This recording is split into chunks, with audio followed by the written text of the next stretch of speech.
Hello, lads and lasses. This is Vandal Drummond. We are enjoying tea and scones with the Superboy family in Los Angeles. I'm drinking my tea with one pinky out, as a proper gentleman does. Or even a badass, like, macho type like Pimpinella Escarlata or Cassandra. But I'm a bit more feminine than they are. So welcome, ladies and gentlemen, to another episode of LuchaWorld Podcast. And we come to you from Southern California, the land that has brought you Johnny Legend, Angeline, and most important, Superboy. Hey, thanks a lot, guys. Thanks for having me one more time. It is great. You know, I gotta say, whenever we interview you, we always say, let's get another interview going in a few months. But as it works out, we interviewed you once a year, so this is like our third annual Superboy edition. Exactly right. And the coolest thing is, even if we did interview every couple of months, I don't think we'd ever run out of stuff to talk about. There's always something new. Always. Yes, there is. Always. Totally. Always. Now that I hit the scenes again a little bit more, Definitely. we're starting to see a lot of changes, a lot of things. So yeah, there's a lot to talk about. Speaking of which, the most immediate thing is Fusion Pro Wrestling, which took a hiatus for a while, is just returned to Southern California. Yeah, a year ago, we did our first show on the weekend of 4th of July. We did our first show 5th of July, and I started this year also, 5th of July. A lot of people are saying, hey, you're crazy, man. You're going to draw. You know what, I think after 2 days of beach and park, how much more beach and park can you take? You need some wrestling. So yeah, I decided to go ahead and do the show. By the way, you guys missed a great show, man. We did. Fault. It's all my fault. The only reason you're crazy to book a show on July 5th is that is Elena's birthday.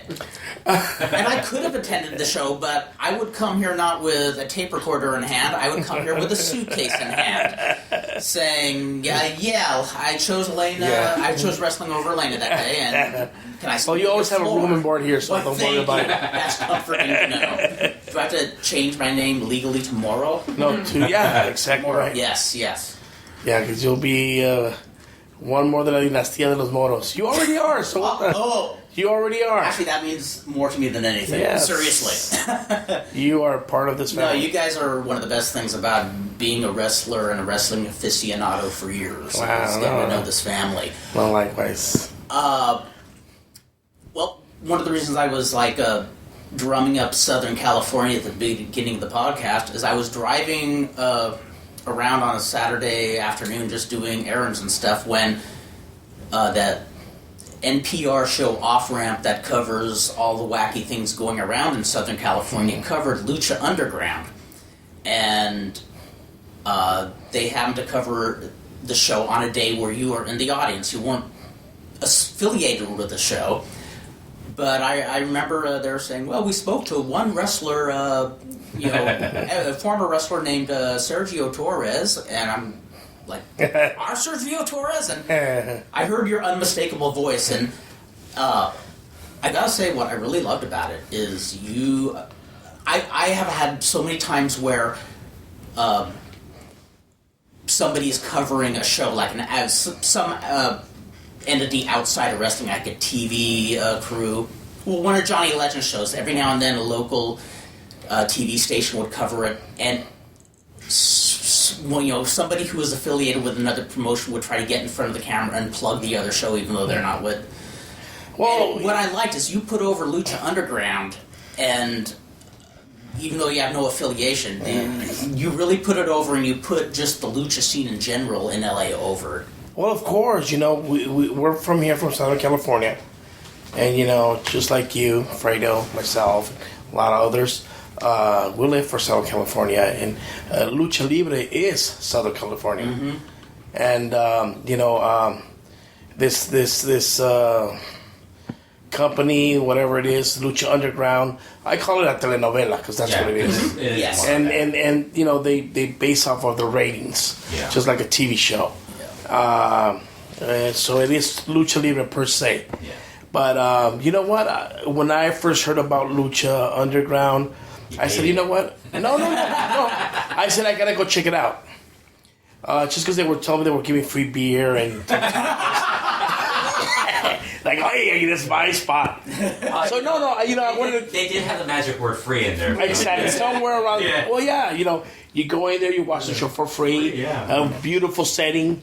Like I said it on the broadcast. You sweat a lot because it's really hot. Yeah, it's like going into one of the Indiana Jones. Yes. It's for crying out loud, it's an abandoned warehouse. Yeah. And it's just they just fixed it so nice.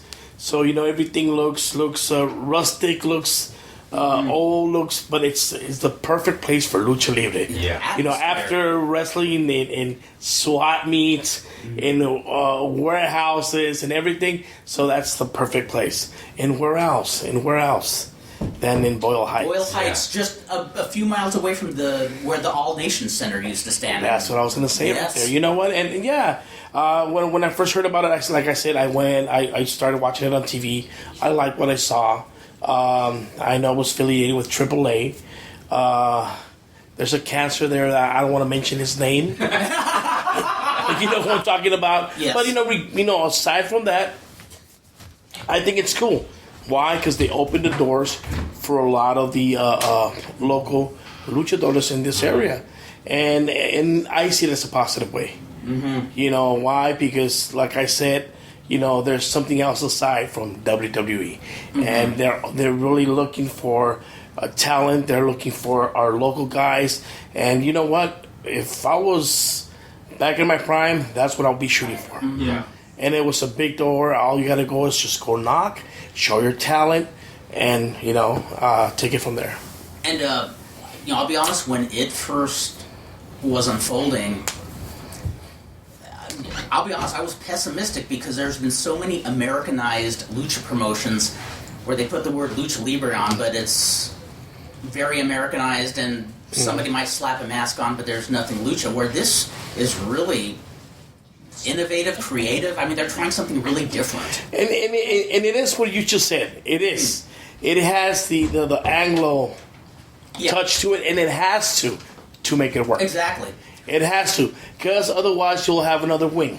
Mm-hmm. Yeah. But you know what I'm saying? There's people who would say lucha libre, and there's nothing lucha. No, exactly right. Exactly right. Atmosphere.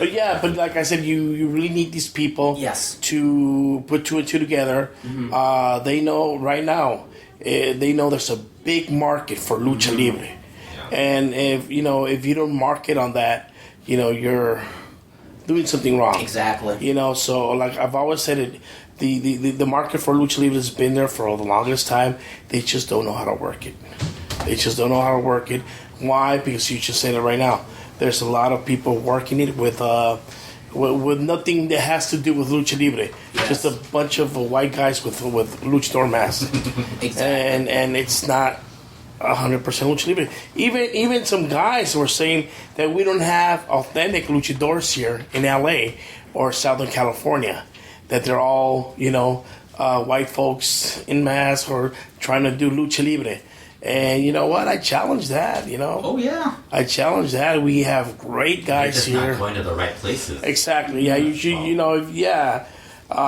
if you go to a place like, I'm not talking bad about anybody, but this is a great promotion in Fontana or San Bernardino, Jesse's promotion, where he does use some lucha libre, but it's mostly American wrestling. And I love the federation. I love what Jesse has done for the business. Mm-hmm. Jesse has done a lot for this business, like a lot of people don't give him credit for. No, it's true. It's true. I met Jesse in 1979 when he was working the ticket booth in San Bernardino and taking the ring jackets. And before the show started, he and his friend Juan were being trained by Goliath, I would have never guessed that he would be such a the Friars. Yeah. I never dreamed that he was going to be such a driving force in SoCal. Well, and if you know Southern California, you have to know Jesse Hernandez. Yes. And a lot of people don't give him the credit he deserves. I take my hat off for Jesse Hernandez. A couple of opportunities that I had in my career were also offered by Jesse Hernandez. Like I said, promotions like that, they're not 100% lucha, and they're not 100% American. And that's what I like about them. Mm-hmm. That, it's a fusion, and that's what we need. You can't say, and these guys are saying, well, it's not 100% lucha. No, it's not 100%. Why? Even if you go to Mexico, it's not 100% lucha. It's a different because you've got more Americans, foreigners. Yeah, more foreigners than anything else. So how could they come over here and say that it's not 100% lucha? And one of the things, well, this is the old man in me. Tell me. The cancer. Oh, not the cancer, the Scorpio. How dare you say about Too Cold Scorpio? He's a nice guy. At least I heard he's a nice guy.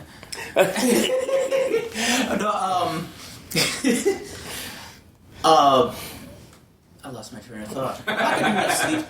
That's true. But no, it is a perfect balance. This is the old man in me is. If you're talking about Lucha Libre, one of the things that was so unique about Lucha Libre, in fact, I think the only other country to ever do this was Britain, is you had guys who they now call minis, who back then they'd call lightweights or welterweights. Yeah. They had cruiserweights. Yeah, but no, they had all these weight classes in Mexico, and they all got over. All the titles got over, and that's different. But that's just how wrestling evolves, Yeah, and that's one of the highlights of the Mexican wrestling, the lighter wrestlers. Yeah. Just like in boxing, the flyweights, they go at it, man, boom, boom, boom. And that's why the lightweights are actually like the bigger draw. Exactly right. So it's the same thing in wrestling. There's a lot of small wrestlers. Now they categorize them as you got the minis, and then you got the pequeños, and then you got the normals, and something like that. It's a little more psychedelic. Yeah. So but it is what it is, and it's Lucha Libre. Yep. And now it has evolved a lot to what we were used to watching. As a matter of fact, I posted this one video on YouTube that I stole from some guy that asked me for a friend. Mm-hmm. And it's a song. It's a really great song. It's in salsa, and it has just lucha scenes with Super Astro, Mil Máscaras, Satánico. When wrestling was in its peak, and I'm talking about late 70s, 80s, 90s. And I consider that, for Lucha Libre in Mexico being at its peak. Yeah. Because what we're seeing today, I love it, but at the same time, I'm like, There's some stuff you don't like, right? Yeah, there's a lot of stuff that, when you break tradition, you step it up, it's good, but you know what? You always have to have that tradition there. Otherwise, you just lose... You lose the essence of what it is or what it was. Yeah, I mean, at least what hits me right away is I remember a few years ago going to your house and you had a match playing with Lismark from the mid '80s. I can't remember. Versus Faraon. Yes. It was a title match, and they did flying moves, but they weren't so. Today they're too clean. It's like. They were doing this really raw, stiff-looking wrestling, but these beautiful flying moves, but they look raw and stiff at the same time. Yeah, they look badass. And now they look... More choreographed. Choreographed, for lack of a better word. Lucha already kind of looked choreographed to begin with.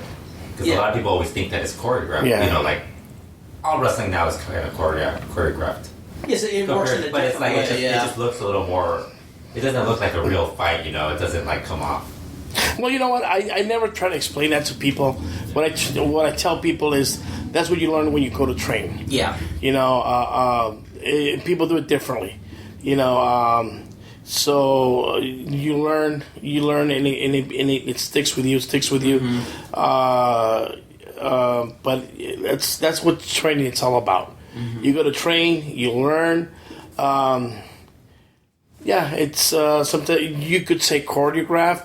I don't say choreograph because, if the guy comes at you with a punch and if you don't move, he's going to punch the crap out of you, So, I can't explain it, but... Well, I think the difference is, like, when we were being trained, I mean, what I remember is you pick a few high spots, but you improvise the rest. You go hold for hold. You don't call every move. Exactly. Where nowadays, I think that's probably more what it is. That's what it is. Because now again, nowadays I'll see guys wanting to plan everything from the opening bell. Oh, exactly. And that's impossible.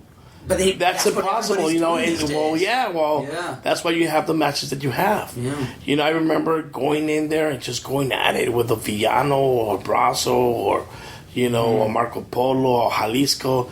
You would go in there and you would wrestle. You would go hold for hold.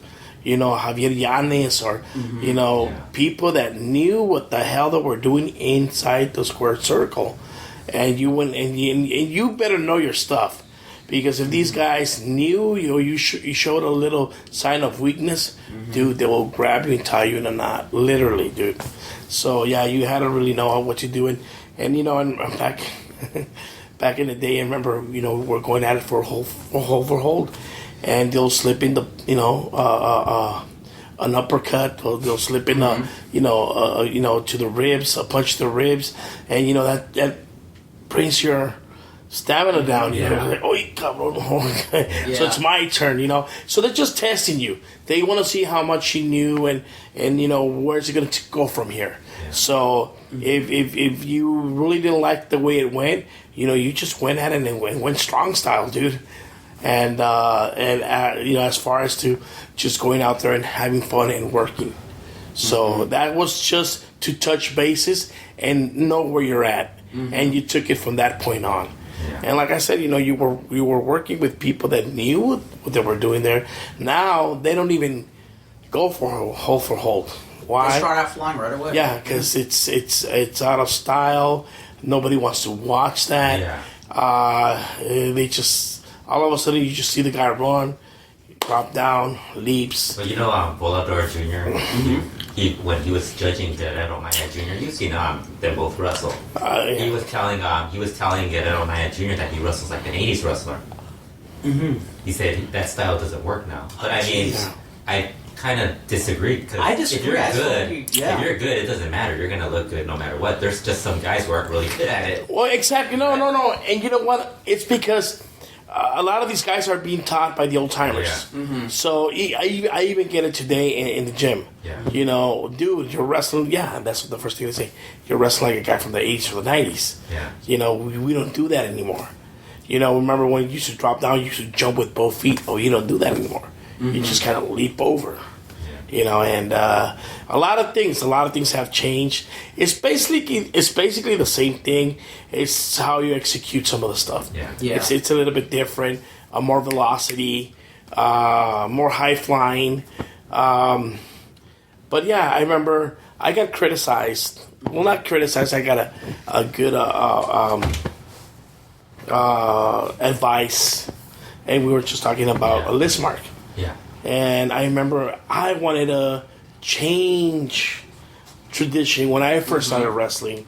I said, you know what? I'm tired of seeing always the heel being as the bad guy, like the ugly bad guy, and I'm tired of seeing the face always being the, you know, el mártir, you know, that's always getting beat up. Yeah. And, you know, it doesn't do the comeback until the end. I said, no, I want to be that Rudo where he could do a backflip or he could do a head spring and he could go toe to toe with a baby face, you know.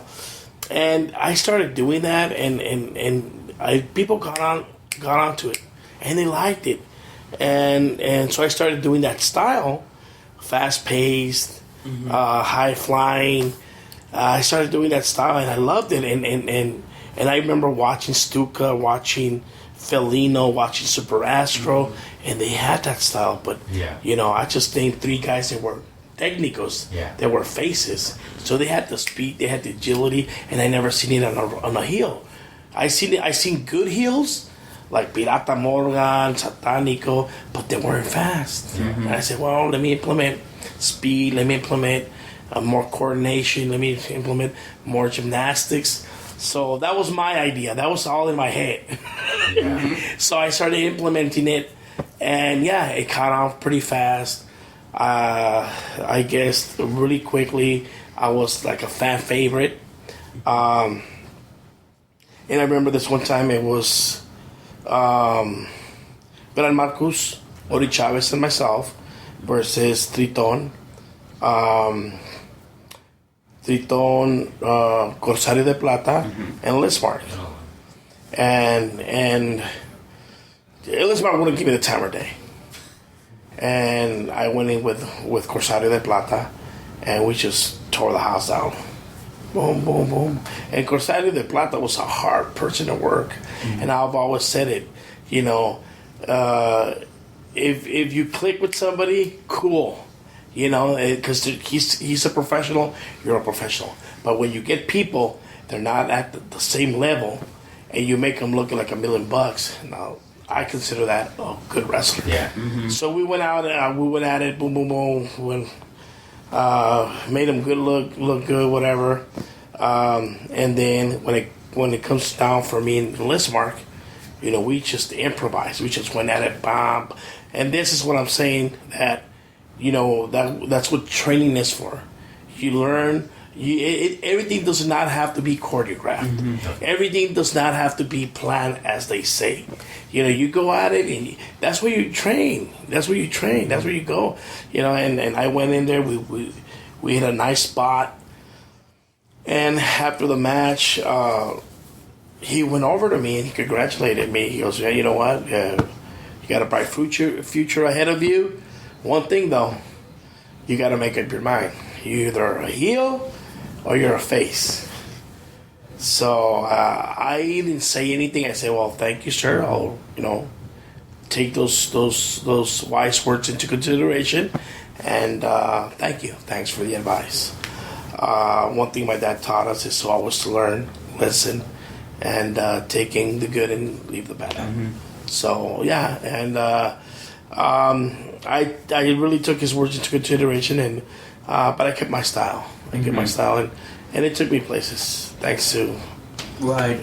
thanks to Well, and you know, the business evolves anyway, because we joke there's a wrestler we know who, you know, is a veteran who, well, local veteran I should say, not, but he'll always say, "Oh, the younger folks don't respect us" and stuff like that. And yeah, I get what he's saying, but the only irony is, I'm sure when we were all rookies, there were older guys saying, "They don't even give us the time of day, they don't respect us," and that's been around since the business started. Because I remember reading, it's hard to find books about wrestling years ago, and when I was like 13, I found a book written in the 50s about pro wrestling, and they were interviewing guys who wrestled in the 30s saying, "Oh, the stuff's all fake today. It's a bunch of crap." But in the 30s, it was all fake too. You know, I mean, yeah, no, you know what I mean? yeah. But everybody says in my day, and it's true. That's why I always keep myself in check. This is what I say. This is what I say, and I say it a lot. Yeah. And I preach it. I go, look, listen.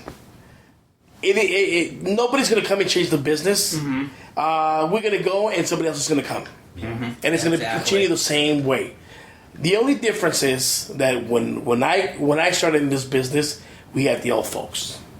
We had Hardcore Plaza. We had the old wrestlers that took charge, and you know what? And they really set the bar. You know, we never broke kayfabe. We never mingled with the people. Gym was our temple. It was sacred. Mask on all the time. Exactly right.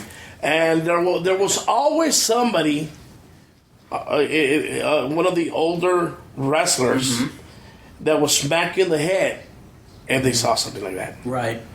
Okay? So now, what's happening? That those folks are gone. But now those folks are us. Yes, exactly. It's me, it's you, it's all the guys that we grew up in the 80s and the 90s. Now we have to do smacking around. Now we have to, you know, put rules and regulations. You know, a lot of people say, well, they don't listen. Well, smack him in the head. Yes. I think part of the problem is today is when Hardcore Plaza was around. Actually, this is something I kind of wanted to bring up because I know you grew up around this. But back then, it was a lot harder to promote a wrestling show in California because you had to work with the athletic commission. You had to get licensed. You had to have a doctor.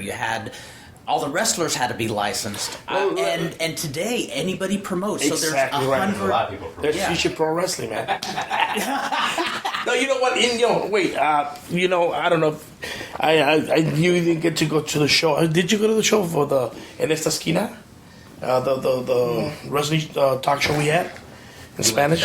Oh yeah, the one, the one that was right by the FPW show where you ran the FPW. Yeah, okay. Yes. Oh no, this is a different one. Okay. So, anyways, I had the legendary Falcon de Oro. Oh yes. So we interviewed him, and you know what? He's the godfather of Lucha Libre here in Southern California. He's basically the one that paved the way, that opened doors, knocked on windows and doors, and these doors were open for us. Thanks to Gil and everybody behind him, like my father, Chamaco Rojas, Bendulion. Thanks to these folks, Lucha Libre is possible here in Southern California. And Gil, I don't think any wrestling gym lasted as long as Gil's. It lasted, 3-5 years? Exactly. Before it closed? And I said, well, how did you... Okay, he kind of, I'll say briefly, but he told his story. He came from Querétaro to Tijuana. He only weighed $1.50. Promoter there liked him. He goes, you got to put a little weight on you. He started doing Mexicali, Tecate, La Paz, all of Ensenada, all of that.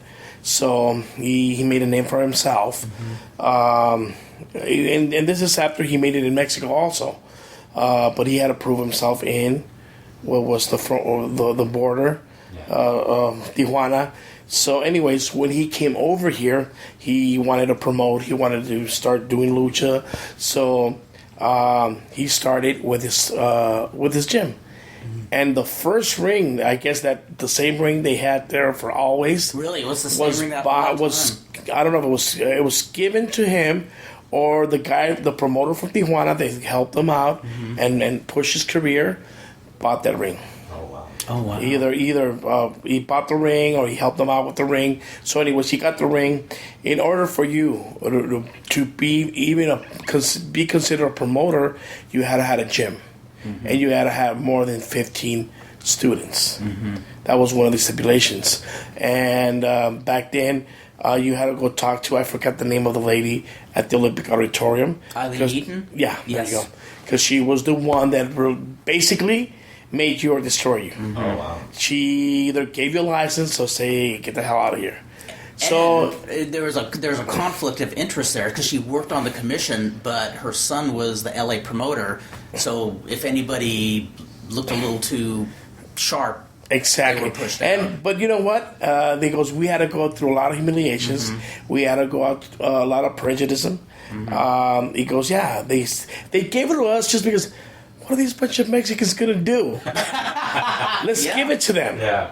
Yep. They went there. They presented all the papers. They had their gym. They had a place to promote. So they goes, what harm can they do? So yeah, they got their license. And back then, like you just pointed out a while ago, you needed to have capital. You had money in the bank, property, a gym.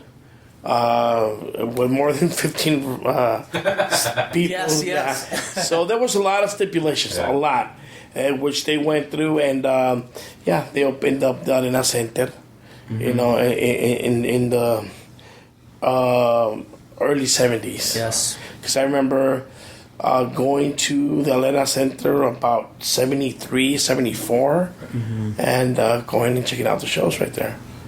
And like I said, my dad came with a lot of ideas. My dad promoted in Guadalajara. He was a wrestler. He did it all. So he was a big asset to the lucha scene here in LA. Well, your dad had, love all the guys, but there's a lot of egos conflicting. But your dad was one who, I can remember times when I booked you on other shows.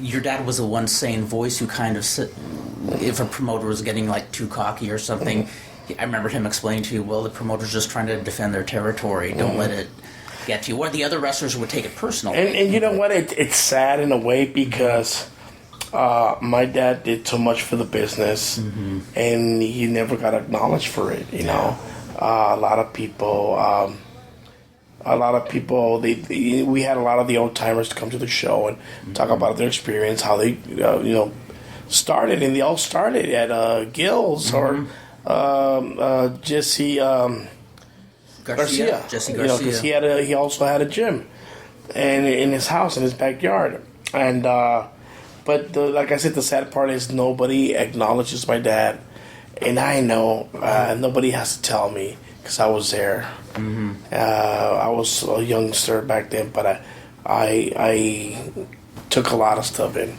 and he did a lot for the business, and nobody gives him the credit that he deserves.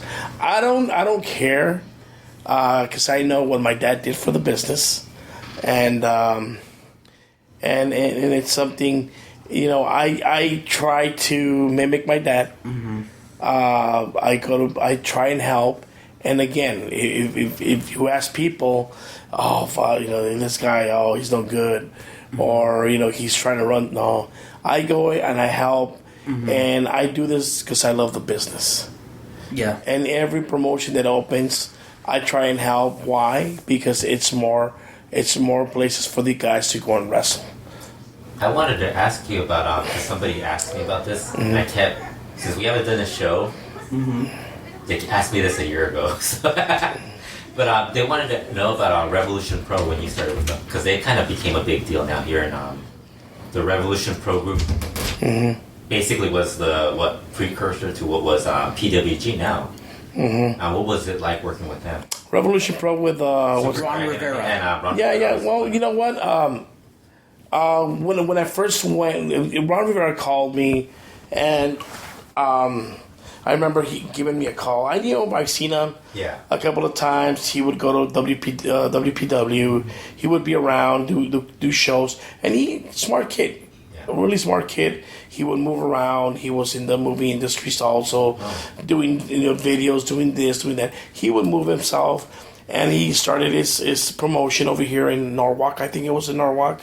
And so one day he gives me a call. I gave him my price. Oh, it's too high. What it is. So basically, we finally touched down to bases, and I go, well, what do you only want to work with me, or So anyways, I go to his place. No disrespect. I go there, and Super Dragon just tries to take over. Yeah.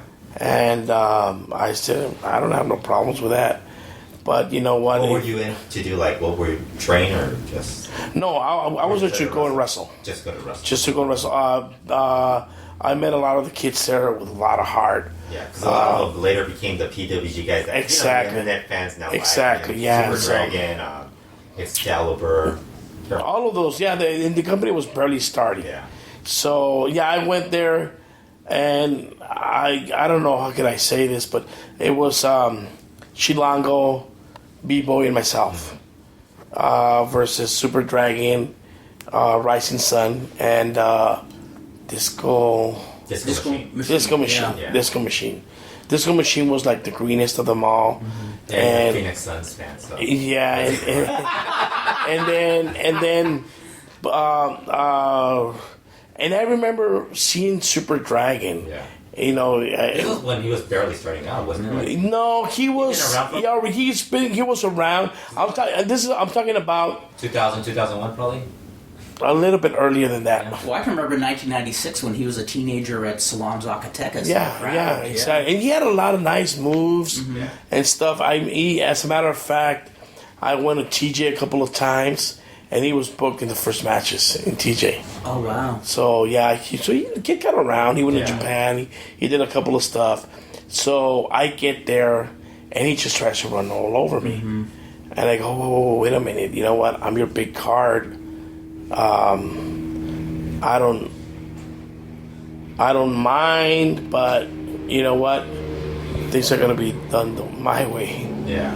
So, it's just a matter of the person with the most experience. Mm-hmm. I let him dictate. Well, at the end of the day, hey, this is what's going to happen.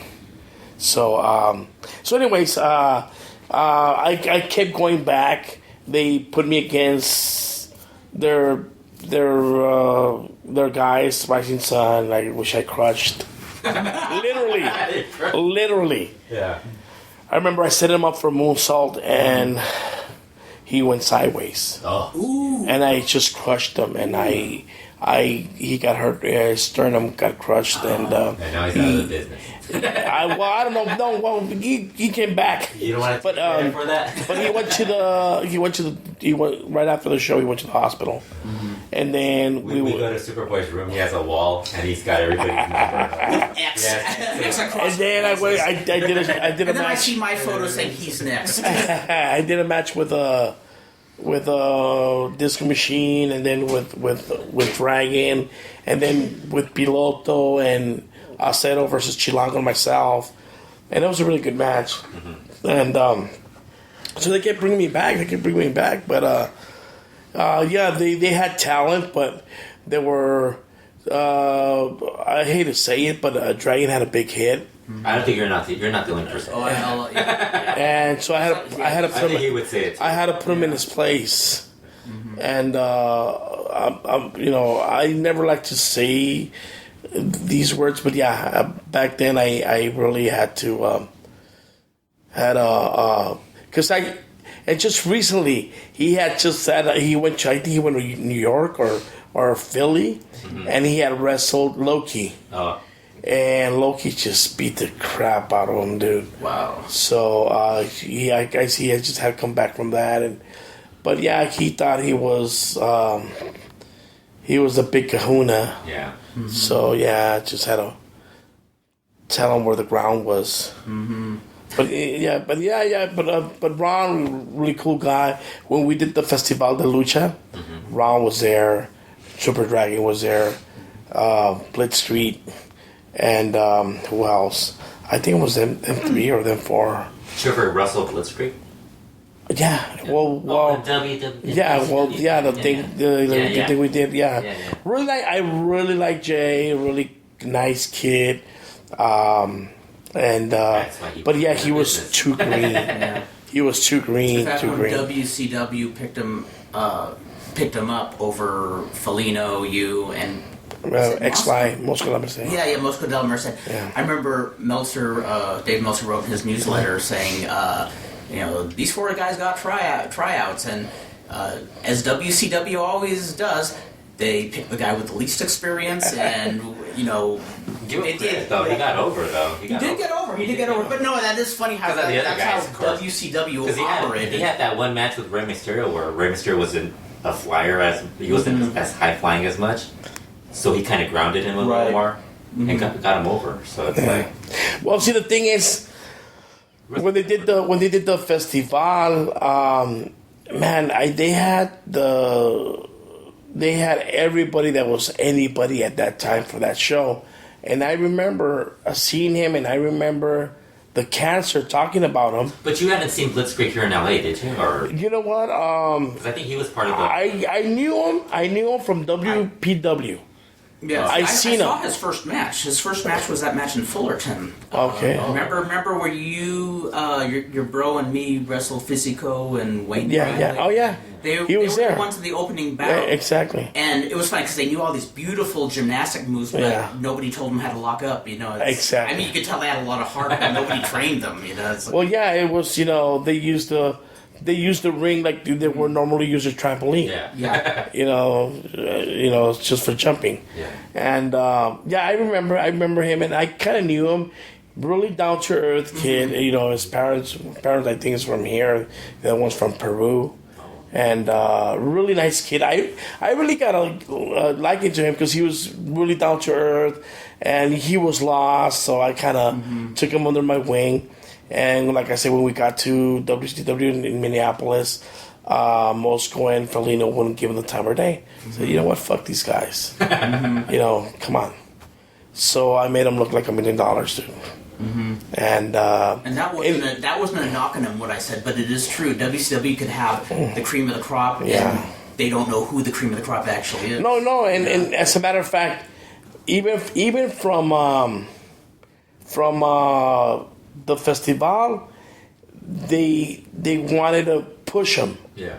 But I think I don't know what he was Conan's guy too. So. Yeah, well, yeah, and I think he's the one that got hurt. I think one of the villanos crushed him in a power bomb. Oh, really? Yeah, I don't know if it was him or Super Dragon or one of the kids. Yeah, but they wouldn't give him the time of day. Wow. So yeah, it was something that they were giving him a push because Mike Tenay really wanted him. Yeah. Because Conan had pushed him.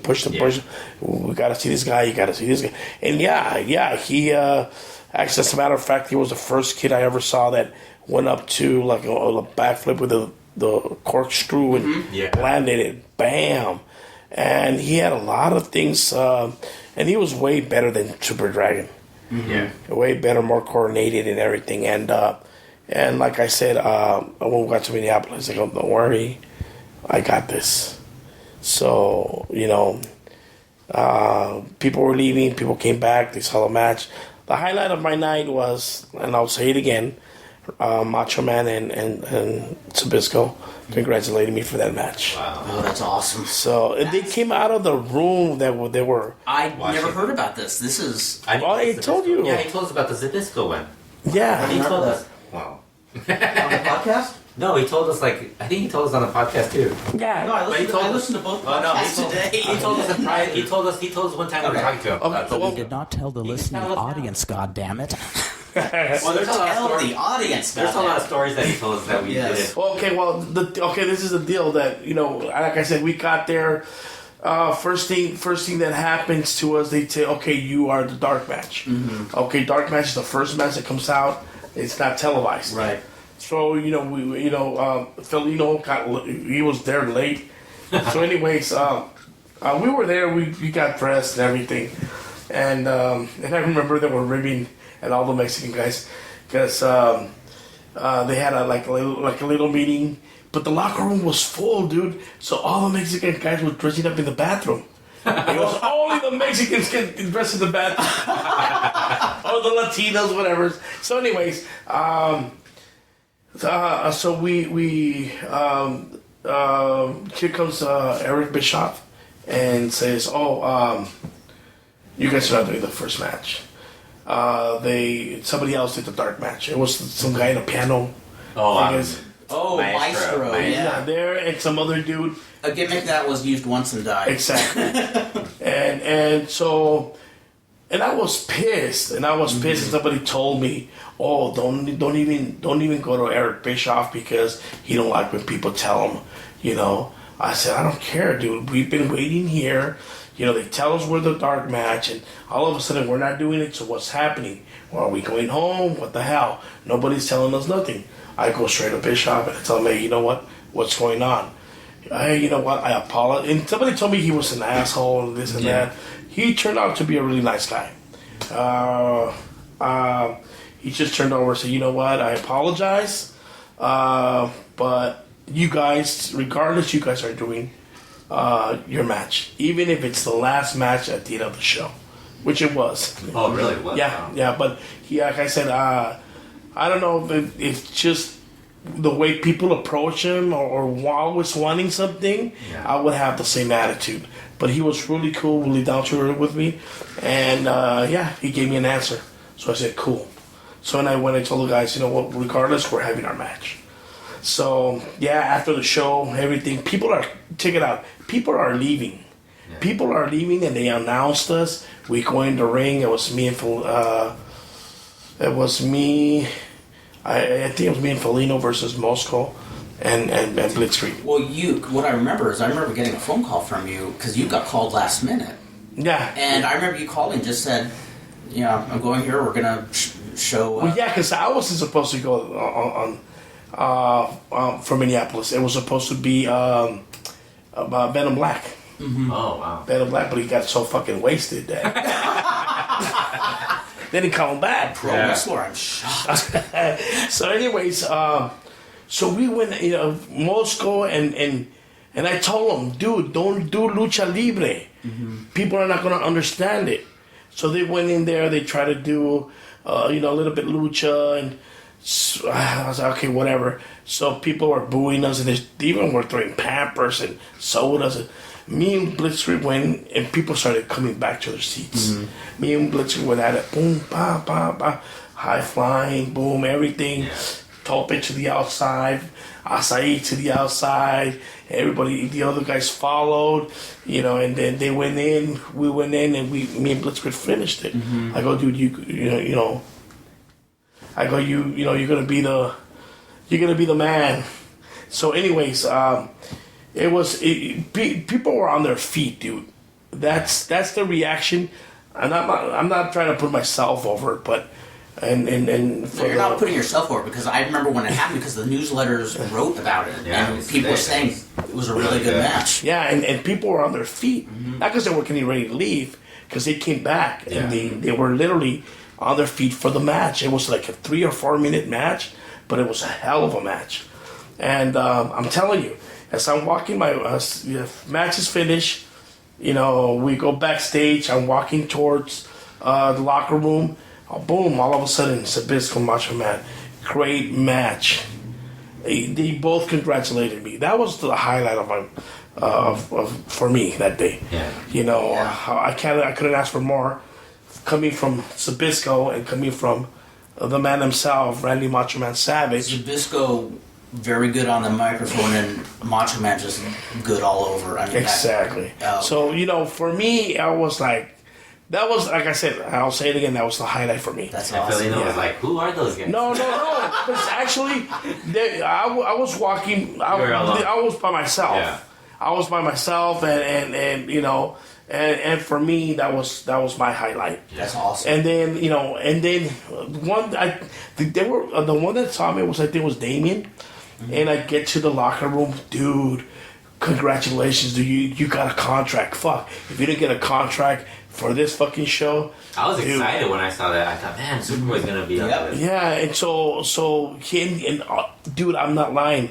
Every wrestler in the back congratulated me, and for sure they knew I was gonna get a contract. I was just excited because there was gonna be like more lucha. And then so that we get dressed, we go back to the hotel, and we go to this bar. And guess who was there? I couldn't believe who was there.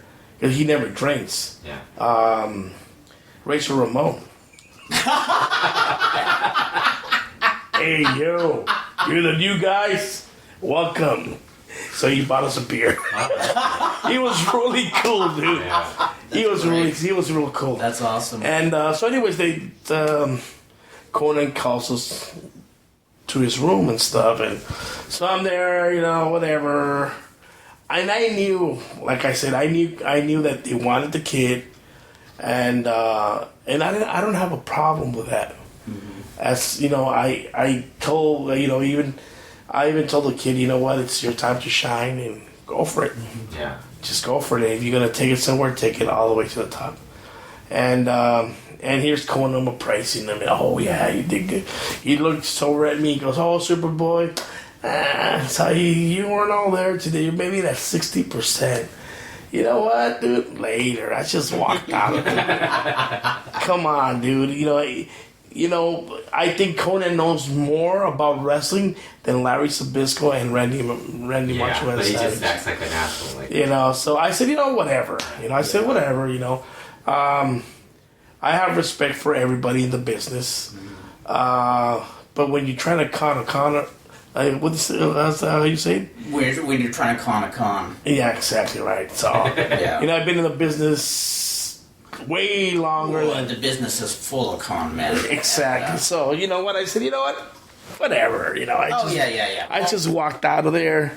Well, one of the things that, while I never did anything grand in the business, when I hear younger guys, complaining how hard it is to get anywhere, I think the first thing somebody should tell somebody getting into wrestling or any form of entertainment is it doesn't matter how good you are, the business isn't fair. You might be the best. It's a matter of sometimes you're at the right place at the right time. Exactly right. Stone Cold Steve Austin may have never happened if he didn't have the right channels. Exactly. But I think a lot of people when they're young, they think, oh, if you just walk the line and No, it's not. It's not like. It's not even like that. It's, you just said it right now. It's being at the right place at the right time. You could go. You could shoot your load, and never get a shot, and then when you think you're on your way out, boom, there it is.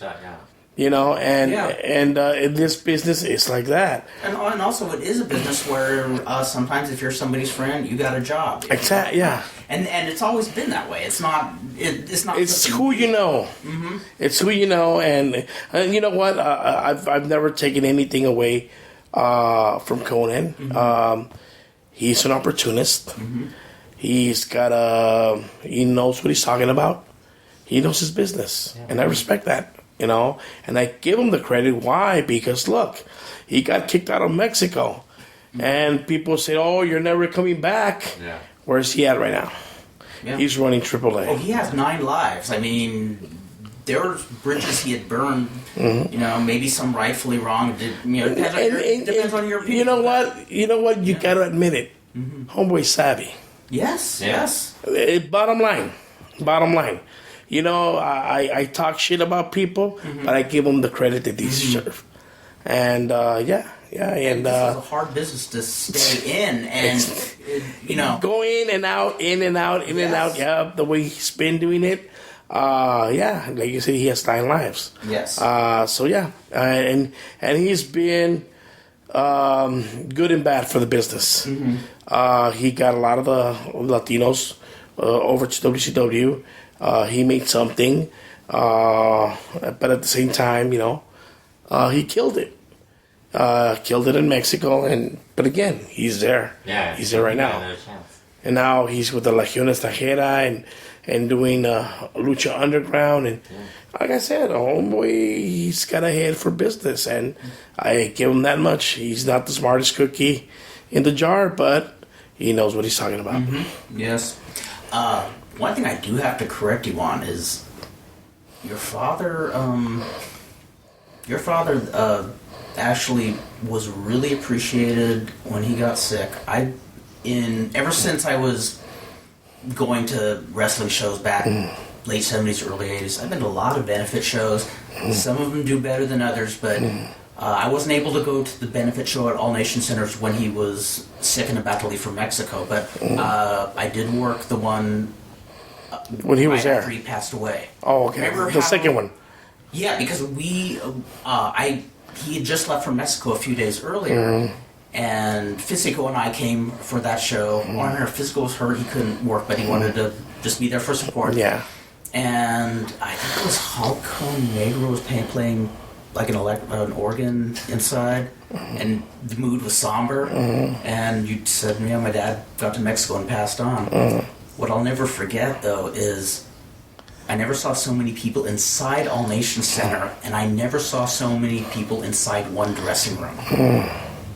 Yeah. Do you remember that every match? Many wrestlers, every match except for the main event was an 8-man tag. Yeah. And they had to make them all one fall really short. Yeah. And that, I've never seen anything like that. Yeah, that's true. That's true. When I did the benefit show for Triton, I was expecting the same thing. I said, oh my God, I'm going to have so many wrestlers. What am I going to do? I said, okay, one fall, 10-minute matches, and boom, one after another. And to my surprise, there were not a lot of wrestlers. No. Aside from the ones that I had booked, no, maybe a handful showed up of wrestlers. Yeah, but people loved your dad.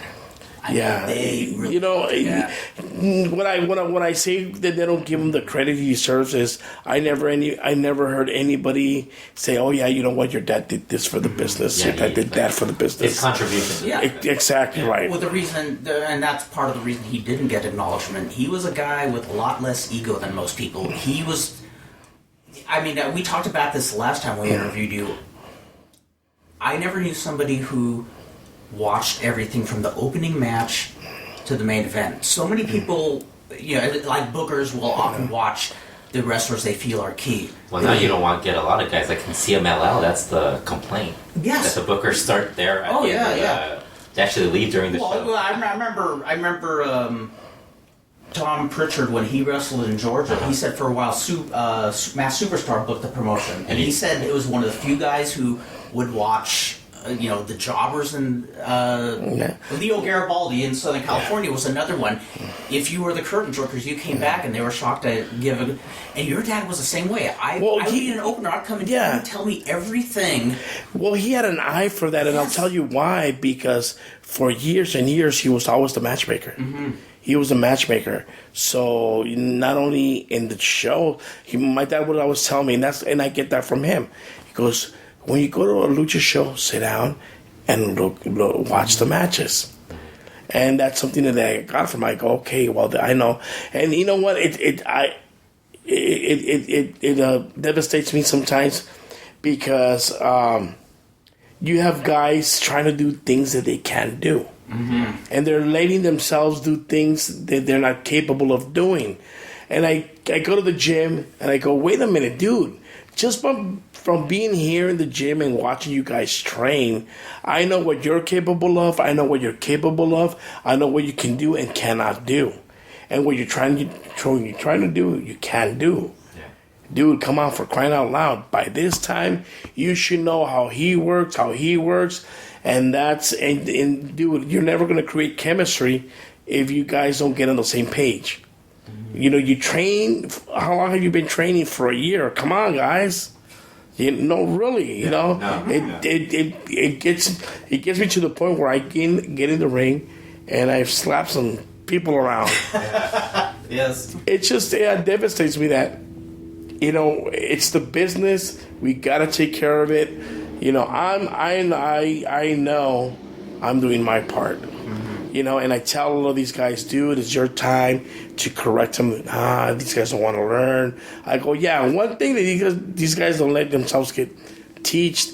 And then another thing is the attitude that you have. Mm-hmm. And then you put your attitude aside and then you get these guys and you tell them they will be appreciated because they see you as a main eventer and, they don't want to be told what to do. But if you get the time, you'll find out that all these guys are really cool and they're willing to learn. Yeah. But you gotta come in and you gotta go in there with them, and somebody's gotta give a little. Yeah. If you don't give nothing, if you don't give, you're never gonna be able to talk to anybody. Not everybody can be in charge. Yeah, exactly. Yeah. So, like I said, you know what? I love this business. I grew into this business.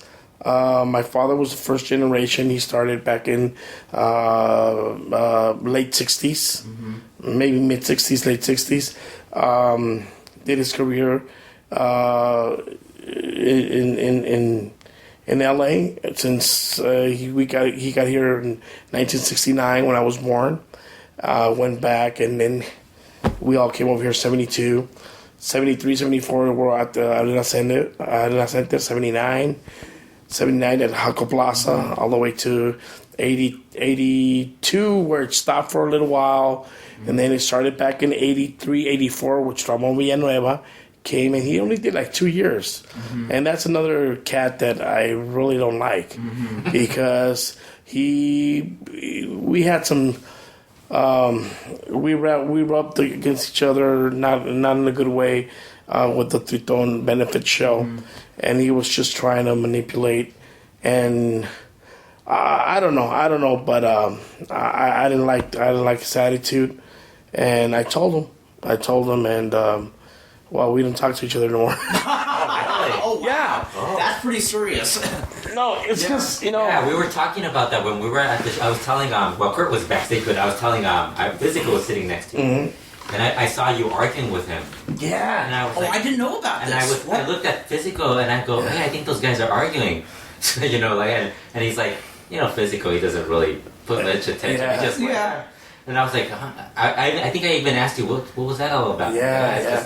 Well, it's no, you know what? It's we had already talked about it. Okay, well, really fast. I love Triton. He's one of our legends. He's one of my mentors. And he's the one, he was one of the head guys that helped me in my dad's benefit show. Mm-hmm. So as soon as I found out he got hurt, I said, fuck it, I'm doing a benefit show for sure. So I don't care If he has money or doesn't need the money or needs the money, I'm doing the benefit show for him. So I talked to UIPW Carrie, big help. Tornado Negro, big help. And he goes, yeah, we'll help you. We don't want you all. We want to be anonymous. Cool. Well, they're not anymore. So, Carrie, there's my sound, there's my ring. Okay, cool. I need the place. We went to Bart's, AWS at the American Legion Post, and he said, okay, let me go talk to the people. So the guys there we got it for free. Wow. We got the place awesome. for free. That was awesome. The hall gave The hall gave Whoa. Yeah. So I was really happy. By this time I had until Southgate, right? Yeah, Southgate. American Legion Hall, Southgate. It's rare you get something like that for free. So let's say thank you to them. No, most definitely. I'm in depth with them. They were really cool. Thanks to Bart, thanks to Carrie that made it possible. And like I said, they wanted to remain anonymous, but you know what? Yeah, they're really cool cats, man. That's awesome. Like my friend Kurt says. So anyways, I'm trying to put this together, and then Carrie tells me, well, and Ramon Villanueva calls me. He goes, oh, I'm gonna do a benefit show for Jesus. I said, cool, I'm doing one too. What do you mean you're doing one too? I go, yeah, I already talked to Carrie, and he's providing the ring sound and whatnot, and oh well, he offered me the same thing. I said, well, cool, good for you. I said, do you have a date? He goes, no. Okay, I got a date. I got a date and a place. I got a date and a place. Somebody got his ego bruised, huh? Yeah. So, anyways, I go to Carrie's to the 926 Clean Avenue where he's running shows now, and he goes, well, Ramon was there, and he made the suggestion, well, why don't you guys do the show together? I go, no, because I want to do it by myself, and I have no disrespect for this guy, but. Oh, well, you know what? I already talked to Jalisco. I already talked to these people. I already talked to them, too. I go... And I said, okay, Lord. You want to help? Cool. I got a card. I had a card already. And, oh, your brother is not going to wrestle. He's hurt. And, dude, and he started saying that my brother was... Dude, I just talked to him on the phone. He's your brother. Yeah, not 5 minutes ago. Well, I talked to him last week, and he said he's hurt, and he's not gonna. He started yelling at me, dude. What a trip! So I started yelling back, and I said, "You know what? You're not gonna dictate how I'm gonna do the card. This is my card, and I'm gonna do it the way I want it." And not just. I didn't put my brother not to disrespect the guy. I said, "Okay, cool. I'm not putting my brother." So we're going to put here somebody else. Okay. So the day of the show comes, and he's telling everybody he's doing the show. I don't care. But he's saying that he's doing the show, and he's doing this, and he's doing that, when he told me not to do the show, because they had money. Because the Tito and them had money. And I go, well, dude, I don't care. I'm doing the show regardless. Oh, my God. And, I didn't want anybody to know, but... Now everybody knows. Well, hey, if it happened out in the open and...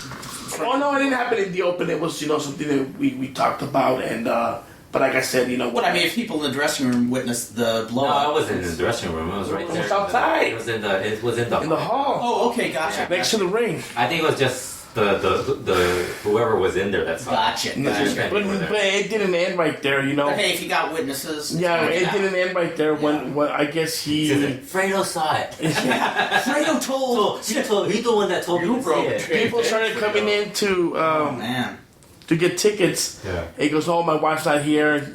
I got the money, but I'm not going to give it to you. I go, dude, I ain't going to steal from you. Come on, dude. I go, people want their tickets. Nah, I think it's too early. I go, dude, it's never too early to sell tickets. Yeah. So I grabbed the box, I grabbed the tickets, and I took it to my wife. So I guess he talked to his wife, and I guess the wife came with an attitude and yelling and screaming, and my wife put her in her place. Oh, I would not mess with your wife. I've seen her get pissed. And then I want to go take something, and by this time I'm trying to put that damn car up outside so the guys could change and everything, so they could have more room and whatnot. And next thing I hear is Mr. Quiroz on the mic. Mic testing. Dude, my blood just boiled. My it just boiled, dude. I ran. Can you believe that? I walked as fast as I could, and I told him, "Give me the mic." He wouldn't give it to me. I said, "Give me the fucking mic." Ramon's right there. Hey, Sergio, we already had talked about this, that he's going to be the announcer. I don't, dude, if you would have told me that this guy was going to be the announcer, I would have said no. First of all, I don't like the guy because he talks bad about the wrestlers. I don't like the guy because he don't know how to announce. And we already had talked about that was going to be Wildcat, George Carrillo, that he was going to be the announcer. So I don't know in what moment or when you said he was going to be the announcer. You give me the mic, I gave it to George, you hold on to this fucking mic and you don't give it to anybody. Somebody tries to take this mic from you, God, you call me. Poor George, he's the nicest guy in the world. He has to defend it around. He's such a nice guy. I was just pissed. And I'll tell you why I don't like this gentleman. When I 4 years ago when I came back into the business, he's in the mic. Oh, come on, you guys. You should go and train. You guys suck. You guys, Whoa. With these words. Jeez. And talking while they're wrestling. And that boiled my blood, dude, that day. And then on occasions like that. And then the other day was the Border Patrol. Some two white guys. No. This was about a couple of months ago. Oh, okay. I was gonna say before this was in January or February. Yeah. This show happened right here in HP, and I go to check out the show, and there's these two white guys named the Border Patrol. I think one of them is that dude that works for WPW. Is that? Yeah. Some white guy, kind of husky. Yeah. It's okay, and him and some other dude. I don't know who he is. I'll just call him the husky white guy. Yeah. So anyways, they're wrestling. He grabs the mic, turns around, and guess what he says? Boring. Oh. Dude, I wanted to get up and smack him, dude. I swear to God. How the hell would he do that? I swear to God. And then the match ends. The Border Patrol is giving tortillas and kicking the crap out of the guys that just lost and whatever. All of a sudden, out of nowhere, he grabs. He has the mic. He goes, "You get the fuck out of my ring! Get the fuck out of here!" I'm like, "Oh my God, and dude! If I were the Border Patrol, dude, I would have slapped the fucking taste out of their mouth, dude. Yeah. I would have literally just slapped the taste out of their mouth." What's really reprehensible about all this is this was for Tritone. I'm talking about this particular show.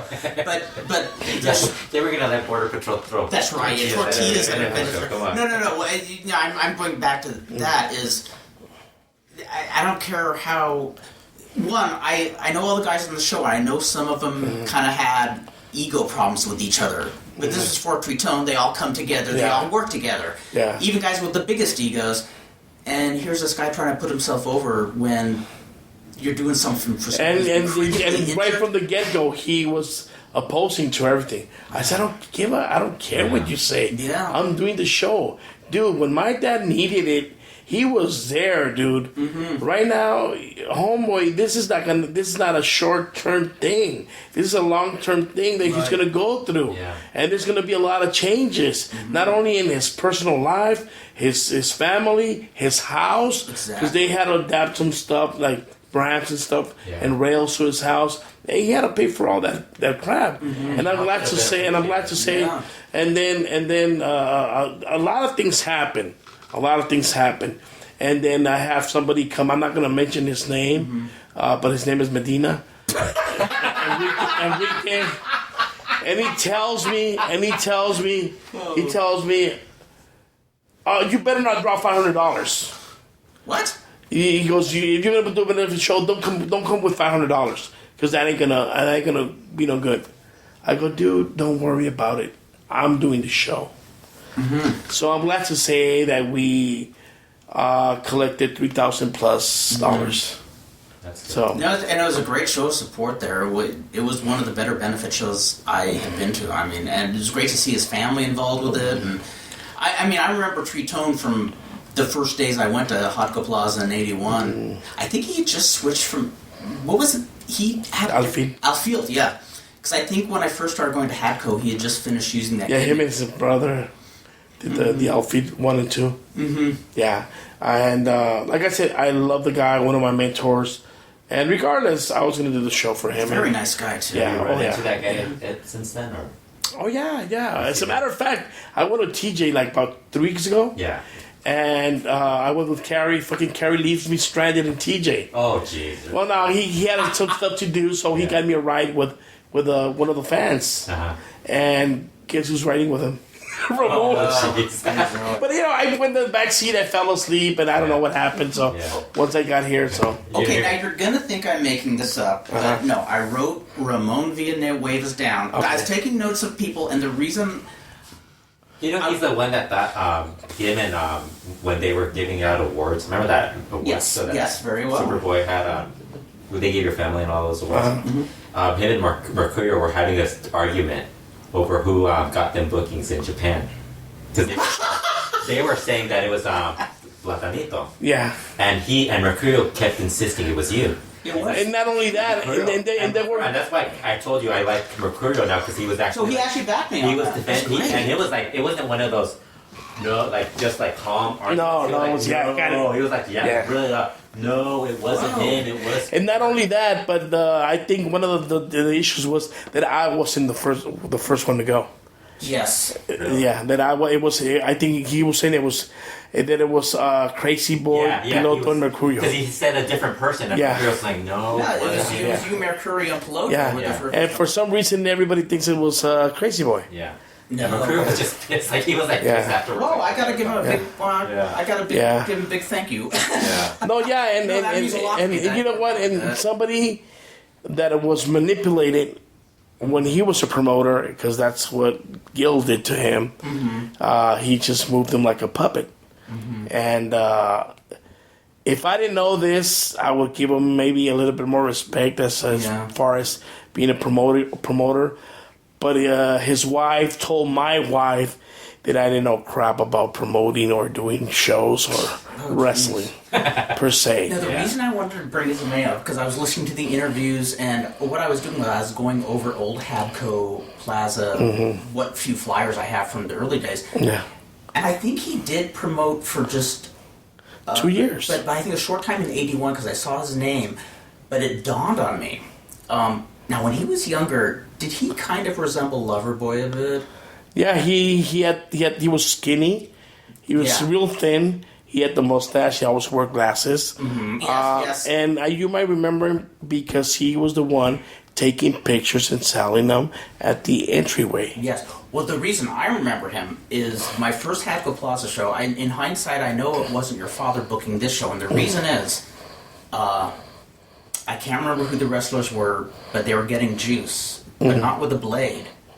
I could see them put stuff in capsules under the mask. They were like fake blood capsules. Uh-huh.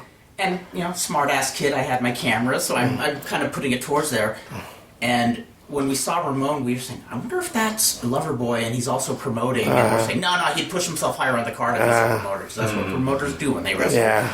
But he shoots me this dirty look, and I'm kind of shrugging, and he walks up and says, why are you taking those pictures? And I went, I write for a wrestling magazine. He says, you are not to use those pictures. And I went, okay, I won't use those pictures. And I sit down, and I'm just shaking my head. And I thought, I hope they don't, try to take my camera away or something, because it was just a weird... Yeah. I've never been to a wrestling show where they freaked out.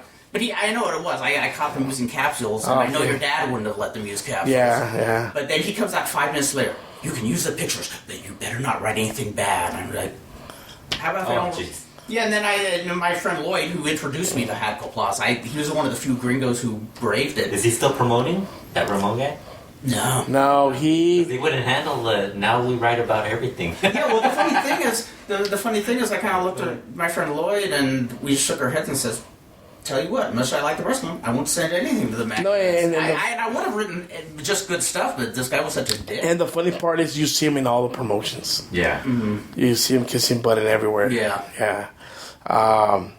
We had this UIPW had this great show in Pomona. Mm-hmm. Yeah. Fox Theater. At the Fox Theater. Yeah. They renovated the place. It looked beautiful, I was telling your dude. son, they actually emailed me like a year earlier. I think I told you that they wanted me to promote a show, and I told Kurt, and I go, Kurt, I don't know how to promote anything. So I ignored it. But then I figured they were going to get somebody. Kerry, UIPW jumped at the opportunity. Yeah. Mm-hmm. They are the owners of Lucha Tequila, and they are the owners of the Fox Theater. Oh, really? Oh, no way. Mm-hmm. Oh, awesome. So they did the event there. Really nice. Mm-hmm. The matches were really good, and everything ran real smooth. Did you do the Fuego dance? Yeah. You did? Oh, that's Awesome. Yeah. Yeah, he was there. No, but did you do the Fuego dance? Well, no, I didn't do that. Come on. Come on, man. You I guys. will need an extra hip for that.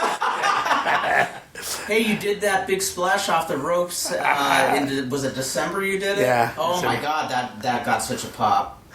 Yeah, it was funny because I went to the following week. I went to a showing for NSPW, and there was this older couple, and they're like, "Oh my God, I didn't think you were gonna jump." And when he's explaining to me, he goes, "I was going to the bathroom, and then when I seen you climbing up the rope, and then he's going like this."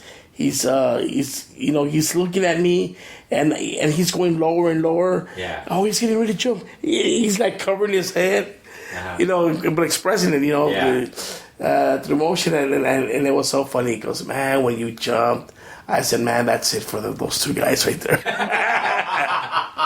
People pop for that. Oh, that was My God, dude, I popped for that shit. I was surprised. You know what? When I went up there, I haven't gone in the ring in a long time, especially a top rope. Yeah. And when I got there, I said, "Oh my God, these guys are far." I said, "Oh my God, I ain't gonna." I just said, "Fuck it, just jump or jump." Well, you look like you had fun. Oh yeah. I gotta tell you, when you started promoting the Fusion Pro shows, I think it's the first time I saw you doing like commentating, and I love the passion you have for it. I mean, I love when there's a great commentator there who's really into it. Well, you know, it's like you're having as much fun as when He's you not telling the guys they suck, right? That's right. Yes. you know what? It's. I think everybody deserves a break. You know, I respect every wrestler. Only the wrestlers know all the shit they go through. You know, and I'm nobody to discredit anybody. Even when I was at the radio show, if I knew they had a bad match or the guy's no good, I would always look something to praise him. Oh, you know what? Really good body. He works his body a lot. It shows the time and effort and hours he spends in the gym. Yeah. I'll say, "Oh yeah, he sucks as a wrestler." You go back to the gym, dude. Nah, put him over in a different way. In the way that they express themselves. And but I'm nobody to criticize or to talk crap about anybody else. Well, one of the things that I didn't really understand until I was older, but when I started watching wrestling in Los Angeles, the guy who did the TV commentating was a guy by the name of Dick Lane, and he was one of those guys who just really passionate and excited. And he did where he pushes the baby faces hard and you get angry when the Rudos. But the thing is, in hindsight, I realized some of those wrestlers were really green or past their peak, and he still found a way to get them over. I got excited about watching them, even though years later. Exactly, yeah. You know what? Yeah, because it's so funny how you can manipulate people, you know, because you're into the match. You know, if I say, oh, yeah, well, you know, he just caught him in an arm bar, and no, you know what? Oh, man, he got him in an arm bar. Una barra al brazo, aquí lo tiene. Aquí lo agarra y, yeah, va las cuerdas, whatever, you know. And, dude, when did I ever commentate it? Never in my life. Yeah. When did I ever announce? Never in my life. You know, it's something that just came to me. They tell me, try it. I said, well, I'm not good at it. I'll try it. So they liked it. So you're doing it everywhere now. Yeah. And that's how it should be. I mean, I think it's great to have a commentator because, you know, I don't even call it manipulating because when I was a kid, it made it more fun. I mean, it felt like you had a cheerleader at the side. Yeah, exactly. Got things exciting. And that's what it's about. And you know what? And this Sunday in my show, I didn't do a lot of commentating because I had to do something else. And sure, yeah, I had a relative of my wife come from Mexico, and he goes, "Oh, great show, but you know what your show needs? It's more commentating." I told him, yeah, well, you know what? Normally, I normally do it, but you know, it was my show, so I had to be in a million places at one time. But yeah, you know what? It really comes from here, it comes from the heart. Like I said, I didn't think I had it. I don't think I have it, but you know, I go out there and I have fun. I go out and and I was manipulating the people. Sometimes even though they're doing a sucky job, I go, oh yeah, let's put our hands together and give a round of applause. Yeah, you try to get them. And then the people, they start clapping, dude. They start clapping and they start cheering, or you say, "El indio es puto," whatever. Exactly. You know, and you get the crowd going, and that's something that the people like. You know what? I'm probably right now one of the most hated persons in Southern California, in the lucha scenes. Why? Because normally you had Chilaquil, you had Marce, which I think they're phenomenal. They're great. I like their work. I have more respect for Marce than for Chilaquil, because Chilaquil, I think personally, he's a clown, because he's a person that knows what he's doing, but wants to be a Renaissance man. He wants to do everything. He wants to be a photographer. He wants to be a referee. He wants to be a wrestler. He wants to be an announcer, and he's done every single things that I've just mentioned. And I'll give him credit. He's a good announcer, but he wants to be part of the show. I go, dude, this is not the Chilaquil hour. You got to give respect to the wrestlers that are going to get ready to go out there and perform. Yeah. During the intermission, that's when that's your cue. That's your Chilaquil hour or whatever. Yeah. During the matches is the wrestlers and give them their props and give them their respect.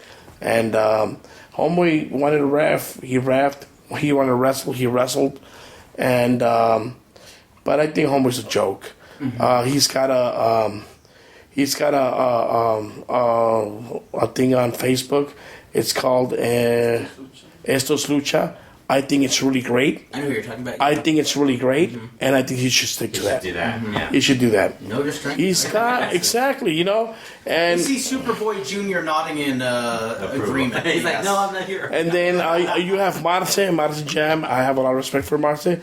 I know Marce from back in 97, 98 when he started with FMLL. And he has got a great voice. He knows how to do it, and I have nothing but respect for him. Nothing but respect. And like I said, I give credit where credit is due.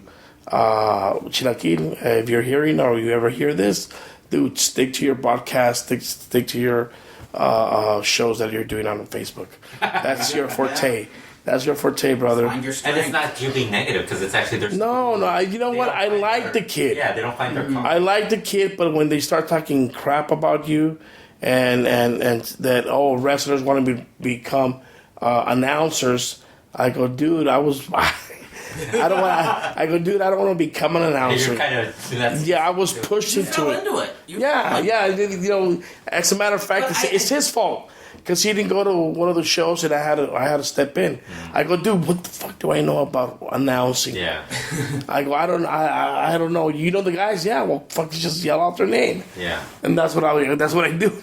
And now you're like, used everywhere. Yeah, that's So I guess eventually, people like it.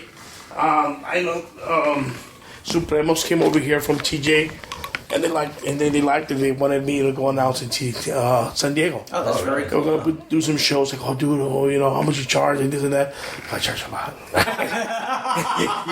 You call Chilaquil, hey, how much do you charge? Hell no, fuck Chilaquil, man. 1 million. No. No, and I just threw a number out there. They said, okay, cool. So let's do it now. But yeah, I didn't do it because it ran with other dates and stuff. Mm-hmm. Okay, we have returned. Superboy is back, and he's got more to say. He's got so much more to say. Yes, he's gonna cut a promo. And, he may not be wrestling more, but he can kick your ass. You don't mess with the Superboy. You don't mess with a Moro. That's what I say. Just don't run. Just don't run so I can catch you. When I thought. The moment I thought Jackie Chan was one of the coolest guys ever was when he was first starting to become popular in America. Somebody said, how do you think you'd do if you fought a pro wrestler? And he says, a pro wrestler could never kick my ass. I can run much faster than any of them. And I thought, that guy's cool. Yeah. Where most martial artists try to put themselves over as a real thing. He said, I'm a worker. Of course, being the old man I am, I always love to go back to Hadco Plaza. And for folks who haven't heard the other interviews... Let me repeat everything. Yeah, everything I said. No, let me put it in a nutshell.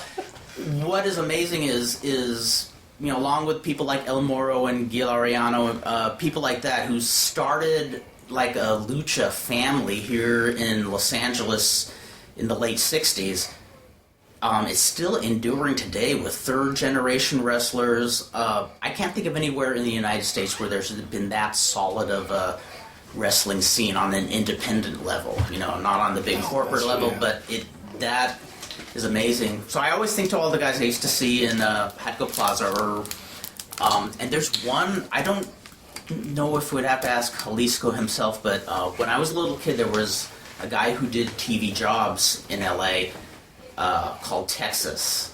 He had a mask that had the map of Texas on it, and I remember the way they always billed him. They'd say, he has no name, he says, just call me Texas. And Gil had a 8x10 of him in the gym, and I was always kind of was wondering, what's the story behind this guy? And when Jalisco was in the gym, he says, oh yeah, that's the guy who trained me.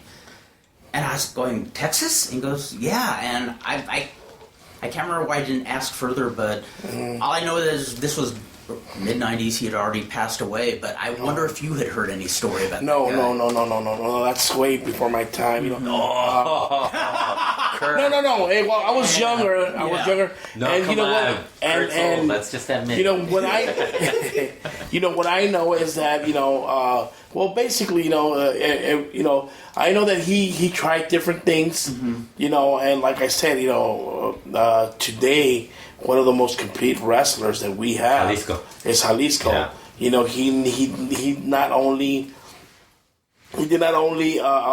conquered Mexico, he conquered the United States, and he conquered Japan. He was made here. And he hasn't aged. He looks young. And he's still, oh man, he's still a stiff motherfucker. Say that much. Oh, at least it's not on the list. No, I loved working with him. Next day you couldn't eat. Your jaw was just too messed up from the punches. Effective technical. Oh my god! He could get a crowd going. He's, like I said, he was our complete wrestler, a full package wrestler. He started here. Goes down to Mexico under the hood with the name of Jalisco. And that guy Dondi Gallegos, Mario Gallegos. Mario Gallegos, we knew him as El Dandy, and then Mario Gallegos El Dandy, and Apolo Casillas. That's what he used to wrestle under, Apolo Casillas. And I remember watching them when they were them doing the tag partners, and they were great. I used to love watching them, because they were the youngsters.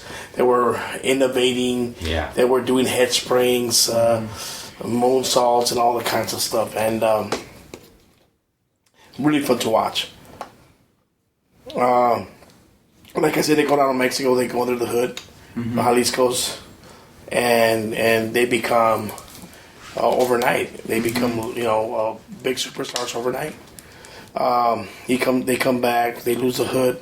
He stopped. His career stopped for a while due to his wife. Like every Mexican wrestler, our kryptonite is our wives. Well, that's a good thing because a lot very few. Mrs. Superboy. Yeah, Not she's cool. No, she's cool. She said, "You know what, gay man, go to Japan, bring some more money." Well, there's a high divorce rate in American wrestling. I'm glad to hear some stick it out. I mean. Well, he got divorced anyways. Not then, but back then. No, well, anyways, no, that's being personal. But what I'm trying to say here is that he conquered the WWE as the medic. He went Los Angeles. I remember because he's wrestling as Apolo Jalisco at the time, and then they kind of phased him out, and then they brought him back the very next week as a medic. And this is 1980. I remember that very well, and the reason I remember him so well is I remember there was a kid at San Bernardino Arena who always had a stack of Lucha Libre magazines, and the first night Jalisco was there, the kid was like so excited that he was going to meet him and get his autograph. Wow! And the reason, one of the reasons why I know the year and everything is because 1979, 1980, they had the famous Fiesta de Luchadores, the party at the end of the year, where they were crowned the queen and the wrestlers were coming in their tugs, and it was really cool. I never got to go to one of them. The last one they did was 1984, and I didn't get to go to that. I was this close. I didn't get to go, but I remember 1980. I spent it at because everybody went to the party, and I spent the night at Sobra Azul's house. Yes. Oh, yes. Sobra Azul. So the next morning we hear the door knock, and it's Jalisco. Jalisco, and he goes up to Antonio, "Is my mask ready?" And he brings out this Kung Fu look-alike blue and black mask. And I go, "Oh, that's a cool mask." And I checked it out. They let me see it. And later on, I see it on TV as the medic. Oh, wow. What I'll never forget is I remember seeing him in Lucha Libre magazines as Apolo Casillas. They call him Apolo Jalisco in Los Angeles. But then under the medic, I remember the fans dug him, but everybody knew who it was under that mask. And everybody's saying it out loud, "Oh, there's Apolo Jalisco," and stuff like that. And then I remember he wrestled this dude and dropped his mask to Santo de Oro. Okay. And I'll never forget everybody's saying, "Oh, we're going to see who it is." And then he takes off the mask. Nobody is surprised except there's just one really old woman who goes, "Oh, Apolo Casillas!" And everybody just looks at her like they're the only person who didn't figure it out. That's funny. No, but you know what? Even back then, Jalco Plaza was, as you said it before, made the familia luchística that we have today. And as you said, even going on to third generations. I remember watching wrestling on TV from the Olympic Auditorium. First person that I always see was this funky lady with a chicken. Josephine, the chicken lady. Exactly and right. And she would go to Jalco Plaza. And she was one of the number of Lucha Libre fans right there. And she would literally come out with a chicken. and then, I don't know if you remember Bill, that big white dude. Yo, Uncle Wally. There you go. Oh my God. And then he used him front row on TV every Friday night. every Friday night when they used to show wrestling, and they were kind of celebrities at Jaco Plaza because everybody knew them. Yeah. Oh, on Facebook in the Southern California section that Dan put up, people did a big thread about her, about Josephine. Oh, wow. She was, what I've been told was she was actually somebody who was independently wealthy, and she just liked going to wrestling and roller derby. That was exactly right. She'd bring a little. And you know what I used to like about her? Her outfits. Purple with the little things right here, and real 70s. Yeah. And the heels like this big. And hats. And hats. There you go. I'll never forget the time in '81. Remember how the wrestling from the Olympic, the Lucha Libre, was actually televised for a short spell? I'll never forget. She was in this just white outfit. I mean, I said, is this fucking snowing or something? But loud white outfit. And Cesar Valentino was one of the heels, and he happened to be wearing white trunks and white boots. And when the heels went over, he just went out there and grabbed her hat and put it on and started parading around, and she was throwing a fit. Wow. She was a sweetheart of a lady. Really sweet. She sure was. And then, you know how we used to call her the chicken lady. So that was the chicken lady, and she was a sweetheart. And like I said, you know, if I could go back to those days, I would really just sit down and appreciate everything around. You and me both. Wow. You know, I could pinpoint a lot of people. There was another. Maybe you might remember him. He used to sit next to the Rudo sign, and he always was smoking a cigar. I don't remember that one. Okay, yeah. Well, I have a picture, and he's right there. We should call him. Maybe I'd recognize him when I saw him. Yeah, and he used to live like just 2 houses from Jaco Plaza. No, really? Wow. What I loved is when he went to Jaco Plaza regularly, people who would come up and just sit next to you and say, "Oh, how you been? Haven't seen you here in a while." Like it was such a. I mean, the audience was a fan. Yeah. You know who used to be a big fan right there? Altamirano. Who's that? Altamirano. Cyanide Stan. Oh, really? Yeah. I don't know if you remember, there were 2 husky guys. Yes. And they used to say, "Que bonita lucha." I called them the Country Bear Jamboree. There you go. Because they look like the guys. Well, they were wrestling all the time. Yeah. Well, they're related. Yeah. They're related to Chamaco Rojas, Benny Leon. No way. Yeah. I never knew that. Yeah, they're related to him, and I guess that's where Cyanide gets his inspiration for wrestling. I remember that. That was oh my god. Yeah. Yeah. Josephine, the chicken lady. She died in '84 and was really moving. It was WWE that was running at the Olympic. Oh wow. And after she died, even though it was WWE corporate, they gave her a standing 10 count. Oh wow. Which was really awesome. I think I remember that. I vaguely remember that, but yeah, man, it's just crazy just to hear, sit down and reminisce all the Jaco days, the watching the wrestling on TV. One of my favorite was the midgets back then. Like Farmer Pete, Little Brutus. Yeah, you know, and I was one of the shows in the Spanish commentating radio show that we had. I had Octagoncito, Felinito. And yeah, we were just talking about the transition from what they are now. That's what they were back then. Back then, they were just basically like clowns. Oh, yeah, so somebody to get the referee involved. Yeah, just somebody to get a big laugh.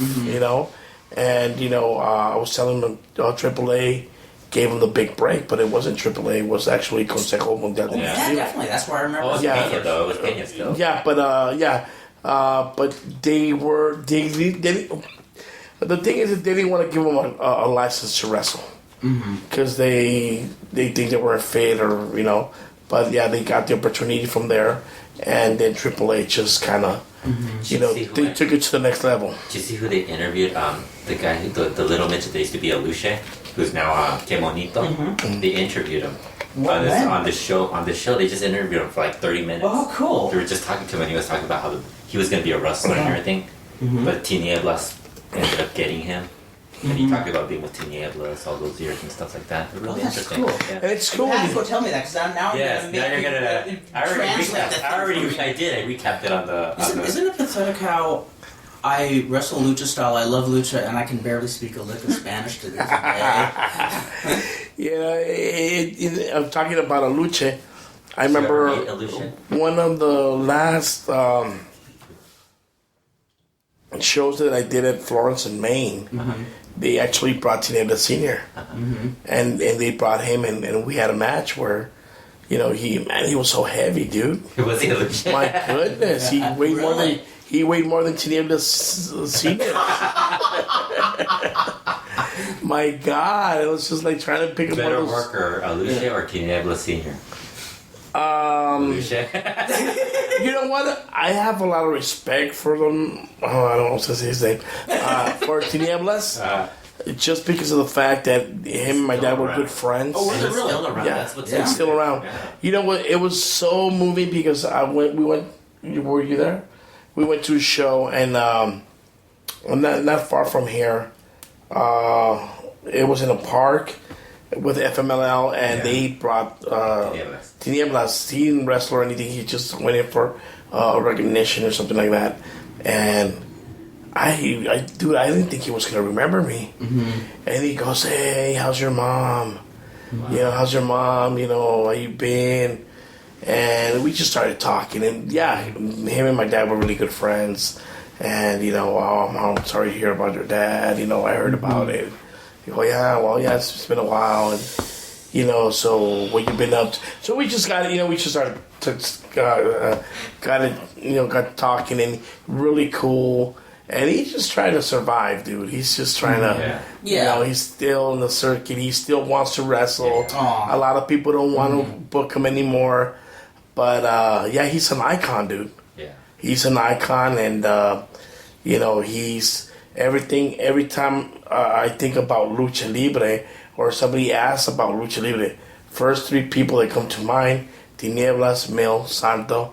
Well, there's more than 5 guys. Let's put it in 5 guys. Rayo de Jalisco, Demon, Santo, Tinieblas, and Mil. No, Santo y Cavernario. Yeah, so, and I remember Bulldog. I remember El Bulldog. But all I want to say is that, it's been a journey now. It's been 4 years since I came back into the business. And, I've done a little bit of everything just to come back into a world that, that was, brought into by my dad and just following up, and now with my kids. Yeah, your kids are wrestling now. Very well. Yeah, they're getting there. And one thing I like is that they're really opening doors for themselves. I don't have to do anything as far as, just trying to get them and stay safe. Which one do you like better, though? Tell us. I'll tell you the truth myself. I love all 3 of my boys, and I couldn't be more proud. I'm sure my dad was alive. And Superboy Jr. is pointing at himself, saying, "I'm the one he loves the best." But first, we gotta say, Superboy Jr. He's running away. Tell us about your memories of watching Terry Gordy wrestle. I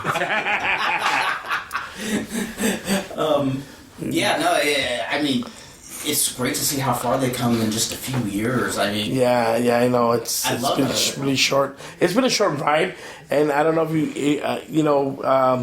and I would like to say from when I came back, we went to the park. We started talking about bringing the leyendas, bringing the old timers out of retirement, give them one more chance. We started this talk. We made it happen. Me and my wife. Somebody else took the credit, which is cool. I don't mind. I don't care. As far as the objective went through. So I'm cool with that. I'm happy. Whoever did it, it was cool. And like I said, I've done a lot in this past 4 years. I see my kids grow in this business. And not only grow, but getting their own respect from their fellow wrestlers, and like I said, I'm not an. I don't like to push my kids. They've gone as far as they want. Just when I did, when I started in this business, I didn't want my dad's influence or my brother's influence to say, "Oh yeah, you got this because of your family," and they're on their way, and they're on the right path. And like I said, now from wrestler to announcer to promoter.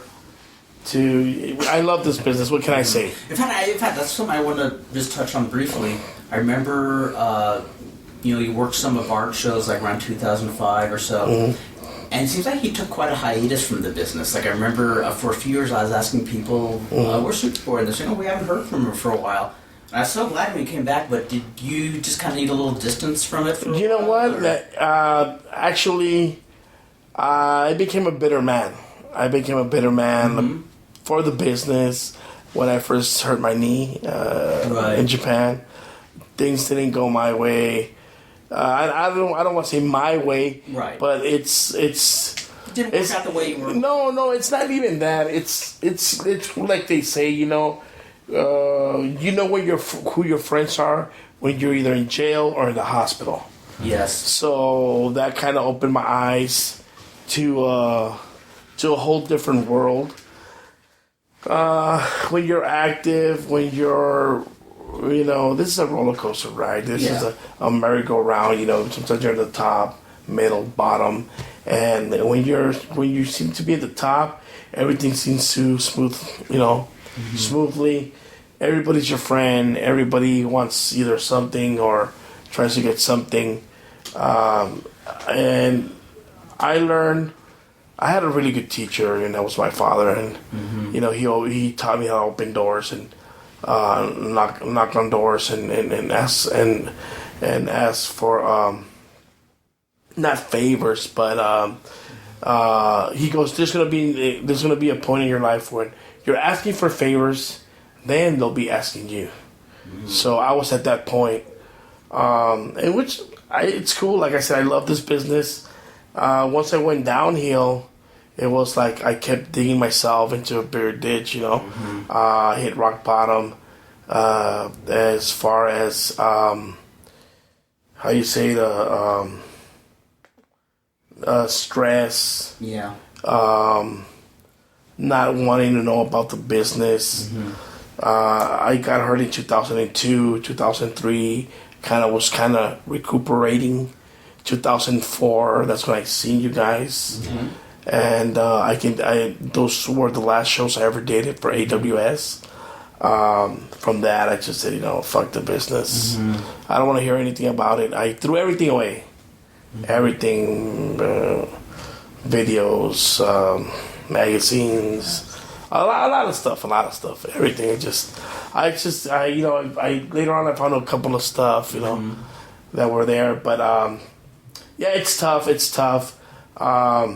So yeah, I went out of the business from 2000, I would say 2004, 2005, all the way till 2011, 2012. Yeah. Now, and what drew you back? What made you?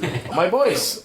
Awesome. My boys. I was cool because they never wanted to know about the business. They were in school. Yeah, we know. We're asking Superboy Jr. We just spent the day trying to get him to watch Cherry Guardian. Yeah. Brian Pillman. Brian Pillman. He didn't know who Brian Pillman is. My God. This poor kid's going to be traumatized. Listen, young man, in my day, this is how they... No, well, you know what? I also know a lot about wrestling. Not because I grew up in this business, but Kurt... Man, you gave me a whole bunch of videotapes from Tiger Mask, from Universal Wrestling, from the women's wrestling, that I think I still have a few of them. I'm glad you still have. Yeah. Well, if any of those tapes you threw out, if you want us to try to find them somewhere, I think some of them still exist out. Most definitely. Yeah, and look for them. Yes. Yeah, and I always was a big fan of Ric Flair's, Smoky Mountain. Oh yes. A lot of the stuff, I used to. I remember. Oh, you were watching Smoky Mountain Wrestling? Yeah, I remember flicking through channels. Maybe back then, you had to. Yeah. Yes. So you would get you would get clicked instead. Yeah, and then you would have wrestling. I would sit there in front of the TV, and then watch wrestling, and I learned a lot about the business, and like I said, thanks to you, I found out who Liger was. Man, when I saw that video. You gave me a video in 1989 where there's a single match with Liger when he does the shooting star. Yes. Press. Yes. That's the first time I ever saw that. I was like, oh my God. I was like, oh wow. Dude, I was so impressed. And later, he was the one that took over Tiger Mask's spot. Mm-hmm. Oh yeah, he's much more enduring and he's much more professional. Yeah, exactly. No, no. What? Initially I liked Tiger Mask, but when I'd see if somebody didn't work his style, he'd just give up on the match. Exactly. Yeah. Where the second Tiger Mask, Misawa, he could adapt to any style, and then Liger even took it a notch further. Exactly. Very professional.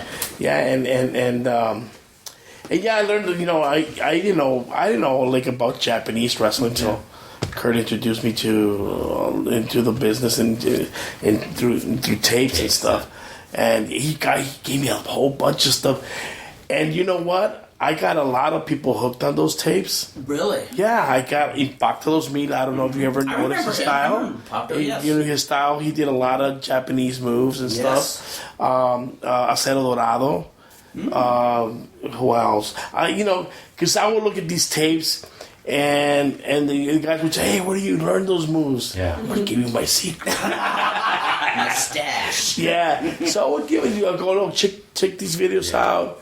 They got a lot of the good moves, and they got a lot of good stuff, and that's why when I went to Japan, it was like being at home. Yeah, it was nothing new to me. Mm-hmm. So I was really impressed, and I was, I made an impression, which was cool, and just going back, I said, I don't want to know nothing about the business. I became a little bit bitter. Mm-hmm. I didn't come in contact with anybody. Mm-hmm. Anybody until one day my boys told me, you know what, we want to train. Mm-hmm. We want to train. I said, okay, cool. Well, let's. We started going to White Parks in San Fernando, and White Park the wrestler. Yeah, and my hip, it wasn't a restaurant. Even back then, my hip was already. Mm-hmm. I was really being bothered by that. But even like that, I went in. We went like I don't know, maybe 3 or 4 times in a period of 4 months. And then they were nagging me, oh, come on, let's go. Mm-hmm. So we started going, and a little bit more, and then until I got my operation in 2011, and that's when they started training. Oh, more. Awesome. Yeah, they started training. Well, I'm glad they brought you back. Yeah. It's so great to have you back, I gotta tell you. Oh, thank you, man. It feels good to be back. Yeah. And you know what? A lot of people forgot who I was. And I would go to but I would go to a show and people that knew who I was, that were gathering just to go say hi. Oh yes. And a lot of people, hey, who the fuck is this guy? Who the fuck is this guy? Everybody say hi to, But it was cool, So I got the recognition and everything, which I didn't want. But you know what? It was pretty cool. Well, it's good seeing you enjoying it again too. Yeah, not just being back, but seeing you have. And I was thinking, and I said, you know what, I'm not gonna do anything, But once my boys started getting more active, I started taking them to shows, right? And then, like I said, the announcing thing just came, by coincidence. Oh, I don't have my announcer. You might announce it. I go, I don't mind. I don't know how to announce, but just do. Sometimes the thing that works best are things that you just kind of fall into, Yeah, and and I don't like it, but some people they say I now fucking I ain't gonna argue. Yeah. Well, you're not gonna your own worst judge, Yeah. Oh yeah. Well, and that's what keeps you being good is keeping an eye on yourself and not just resting on your laurels. Yeah, and well, here we are today. It's 2015, and I'm happy. I've gone from helping my kids train to seeing them just recently. They're tag team champions. They won that spot. Mm-hmm. I didn't have to do anything. Like a lot of guys, oh yeah, you booked your kids good. I go, no, I didn't book nobody. They earned it. And I can attest. I've been seeing them as when you were booking, you didn't put them over like a lot of promoters do with their sons. No, because I mean I think that's one of the worst things you could do is push your kids too hard. They're not going to learn. We had a great match at the Legends. Remember that? Oh, I had so much fun doing that. Yeah. Oh, you guys were very kind to include me in that match. Well, like I said, your family, you're part of the Moro family. Oh, thank you. And, you're the dysfunctional uncle. Yeah. I'm the uncle you don't talk about. And you know what? It's funny because I was watching the our home videos, and I can't, and almost most of them you're always. Oh no way! Yeah, I remember when we did that farewell for my dad. Yes. Yeah, I was watching that. Oh no way! Oh no way! Yeah, I'm glad you guys. Remember we were playing poker up in the living room. It was my brother Manuel and my brother. Oh my God! Yeah. Chewy, you're hating on my brother. Remember that? Yes. That was so funny. Oh my God. Oh. And then we had the barbecue downstairs in the back of the house. Remember that last time I saw your dad? I mean that was the last time we ever seen our dad. That was the first time in my life where I was saying goodbye to somebody and I knew definitely it was the last time I was saying goodbye. I had other times where I've known people, well, this might be the last time, but and I was so happy you were there. Oh, I'm so glad. Like I said, we go way back, and 1989. Yeah, and we've established a really, really good relationship as friends and business, and but most important of all, family. Exactly. I just remember, like you said, the last time my dad was there. My dad used to love you, dude. Oh, I love Kurt. I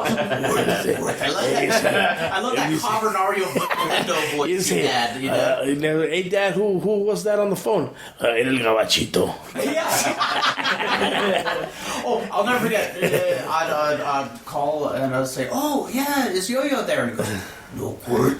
It's in Japan. I go, oh, he is? And he's like, no, he's right here. And almost every time he'd say you were someplace else. And I miss him. He was just he was cool. He was a really good. It's hard because not only was he my dad, but he was my best friend. Oh, wow. There's times in your life where, as a teenager, you think you know more than your parents.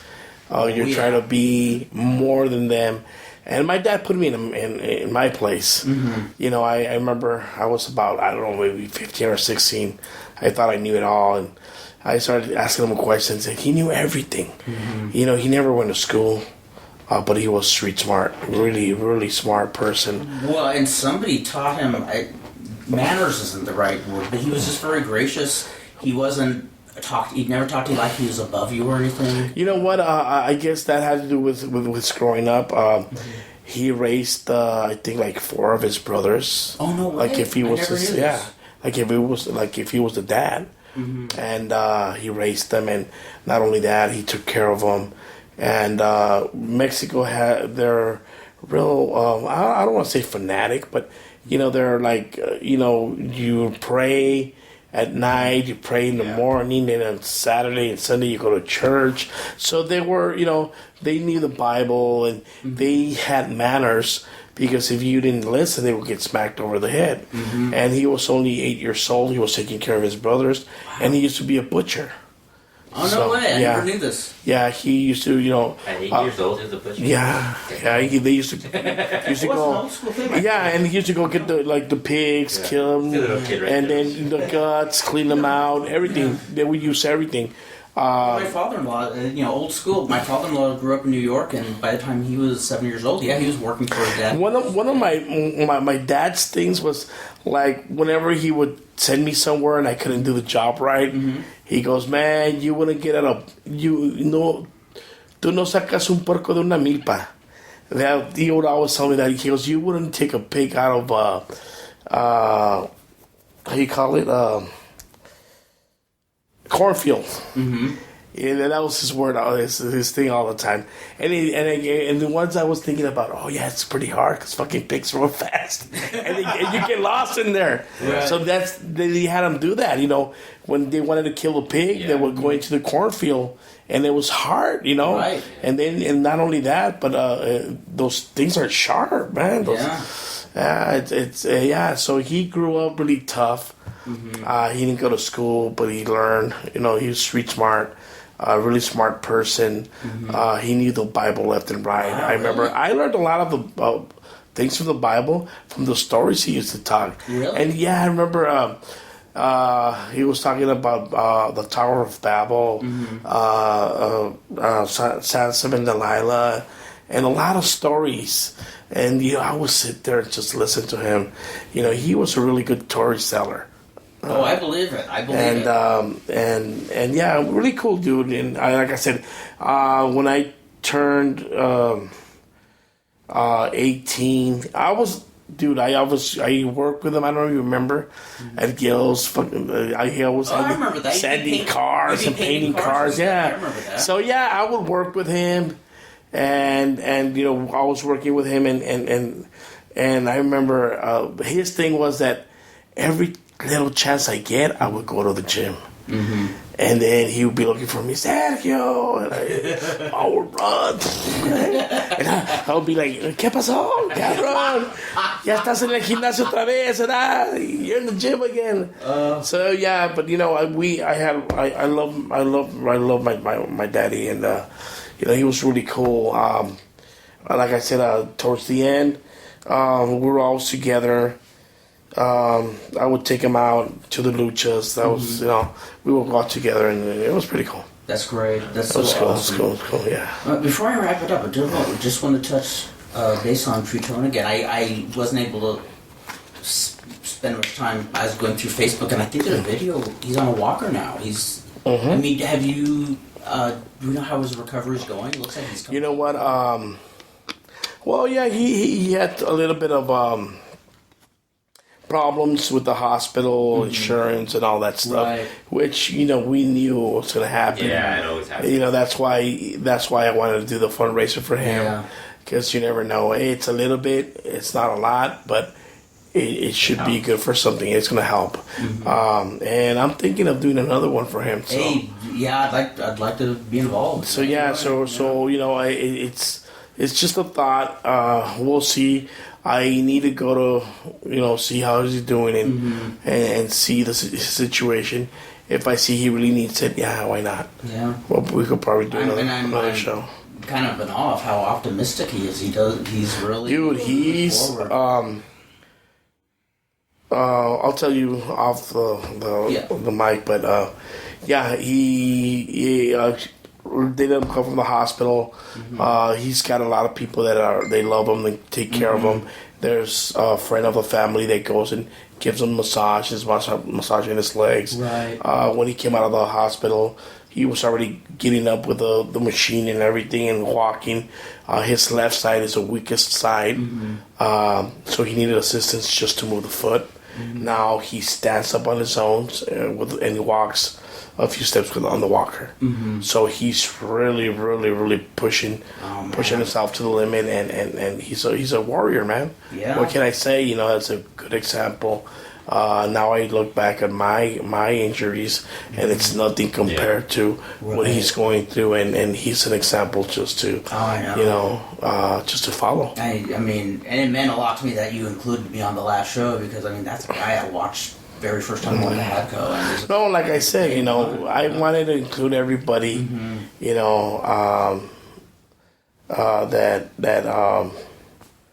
that means something, Right. I wanted to book something, do something. At the end of the day, you do something. Nobody's never happy. I don't care. I don't care about anything, anybody else. I did what I thought I could do. I got people, thanks to Tornado Negro. I got the Familia de Tijuana. Thanks to Carrie and Bart, I got the place. I got Bring, I got the sound, and everybody else's effort. I can't say, I did it. No. No, you're not doing it for No. Yeah. Like I said, I everybody put their 2 cents. Everybody put their little grain of sand, and I'm happy. I'm happy with the results. Yeah, I'm really happy with the results, and like I said, you know what? I included a lot of people. I was disappointed, and I'll be honest, just because of the fact that only the people that were booked showed up, and like I said, another handful. And you pointed out, and when my dad passed away, dude, that's the place an was amazing packed. testimonial. That was amazing. But it was still good with Triton. I mean, a lot of people were in the building, and I mean, it helped them. I was happy. I was happy because I really pushed it. I pushed it. Facebook flyers, posters. I talked to a lot of people. Everybody's gonna pay that comes in, so everybody chipped in. Sometimes you got to be a little bit more aggressive. I remember I told Fisico and I told you, you can't be in the back. Just because of the fact that, I wanted to do this thing good, and I wanted the guys to have good matches. Unfortunately, you guys left, but some other people came. And I had to kick them out. Right, yeah. Yes, it is. Yeah, and then it's not, I don't want to be, I wasn't being an asshole or anything, but just, I just wanted everything to flow good. Yeah. And it's just, sometimes I think, if you don't have that people, how you say it, if you don't have people like, just, being in the way, everything's could flow a little bit. Yeah, and that's kind of an old school thing where I remember if the wrestling was getting crowded. I remember one time at All Nations, Sammy Delgado says, "There's a few too many people here. If any of these guys are your friends, because it should be fun, but it shouldn't be a party. It's like too many people, it's going to be a party. But like I said, I was really happy you guys showed up. I was happy everybody showed up. Yeah, it was a fun time. Yeah, had a really good time. So like I said, just to recap, it's been 4 years. It's been a ride, and I've done a lot of things that a lot of wrestlers or guys haven't done in 10 years. I can't remember a SoCal wrestler who did so many tours in Japan. You accomplished a lot. You did a lot. Somebody said that, in the short term that you were active, you did a lot. And that's true. It's true. And I'm still doing a lot for the business. Totally. And, like I said, I love this business. And it's like I said once and for the TLC, when I die, I don't want my name to be put on my headstone. I wanted to say Superboy Nice. Awesome. Oh, that'd be bitchin'. Yeah. That's right, the Learning Channel documentary. That was awesome. Yeah. When's your next show? My next show is going to be August 16th. 926 Cleta Avenue, Los Angeles, in East LA. Right across the street from where Gil's Gym used to be. That blew my mind. That's why I feel so at home in that place. Yes. All I have to do is just look out the curtain, and you got. There it is. I still look at it, and to me, it's not the new little. Same old place. Yeah, it's just nostalgic. Oh, totally. When I went to the one show that the Traumas were on, I remember looking it up and I saw the address was in Clayla, and I went, no way, that's the street Gills was on. And then I go on Google Map and I'm like, wait a minute, that's like right where Gills was. It blew me away. Yeah. And it's very sentimental to be there. Exactly. It's awesome. I mean, it's a neat little place too. It is pretty cool. I had a really good draw. We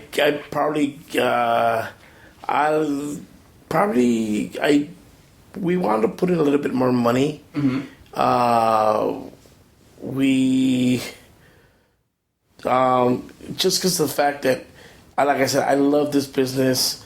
I didn't lose money, but I did have to put a little bit. Right. Towards the end. Try to pay all the guys. Try to have a good show. Try to get a good crowd. Try to get a good atmosphere, and that's what I'm all about. I know you guys were at my other shows. Yeah. Oh, I love those and that's what I try to transmit. I try to give to the people, and I always try to give to the people a little bit, back. Even though I wind up paying, a little bit out of my pocket. Yeah. So it was dude. Believe me, it was a tough month promoting. I was promoting for the show Pomona, and at the same time I was promoting for my show. Yeah. And I put it on Facebook. I pushed it on Facebook.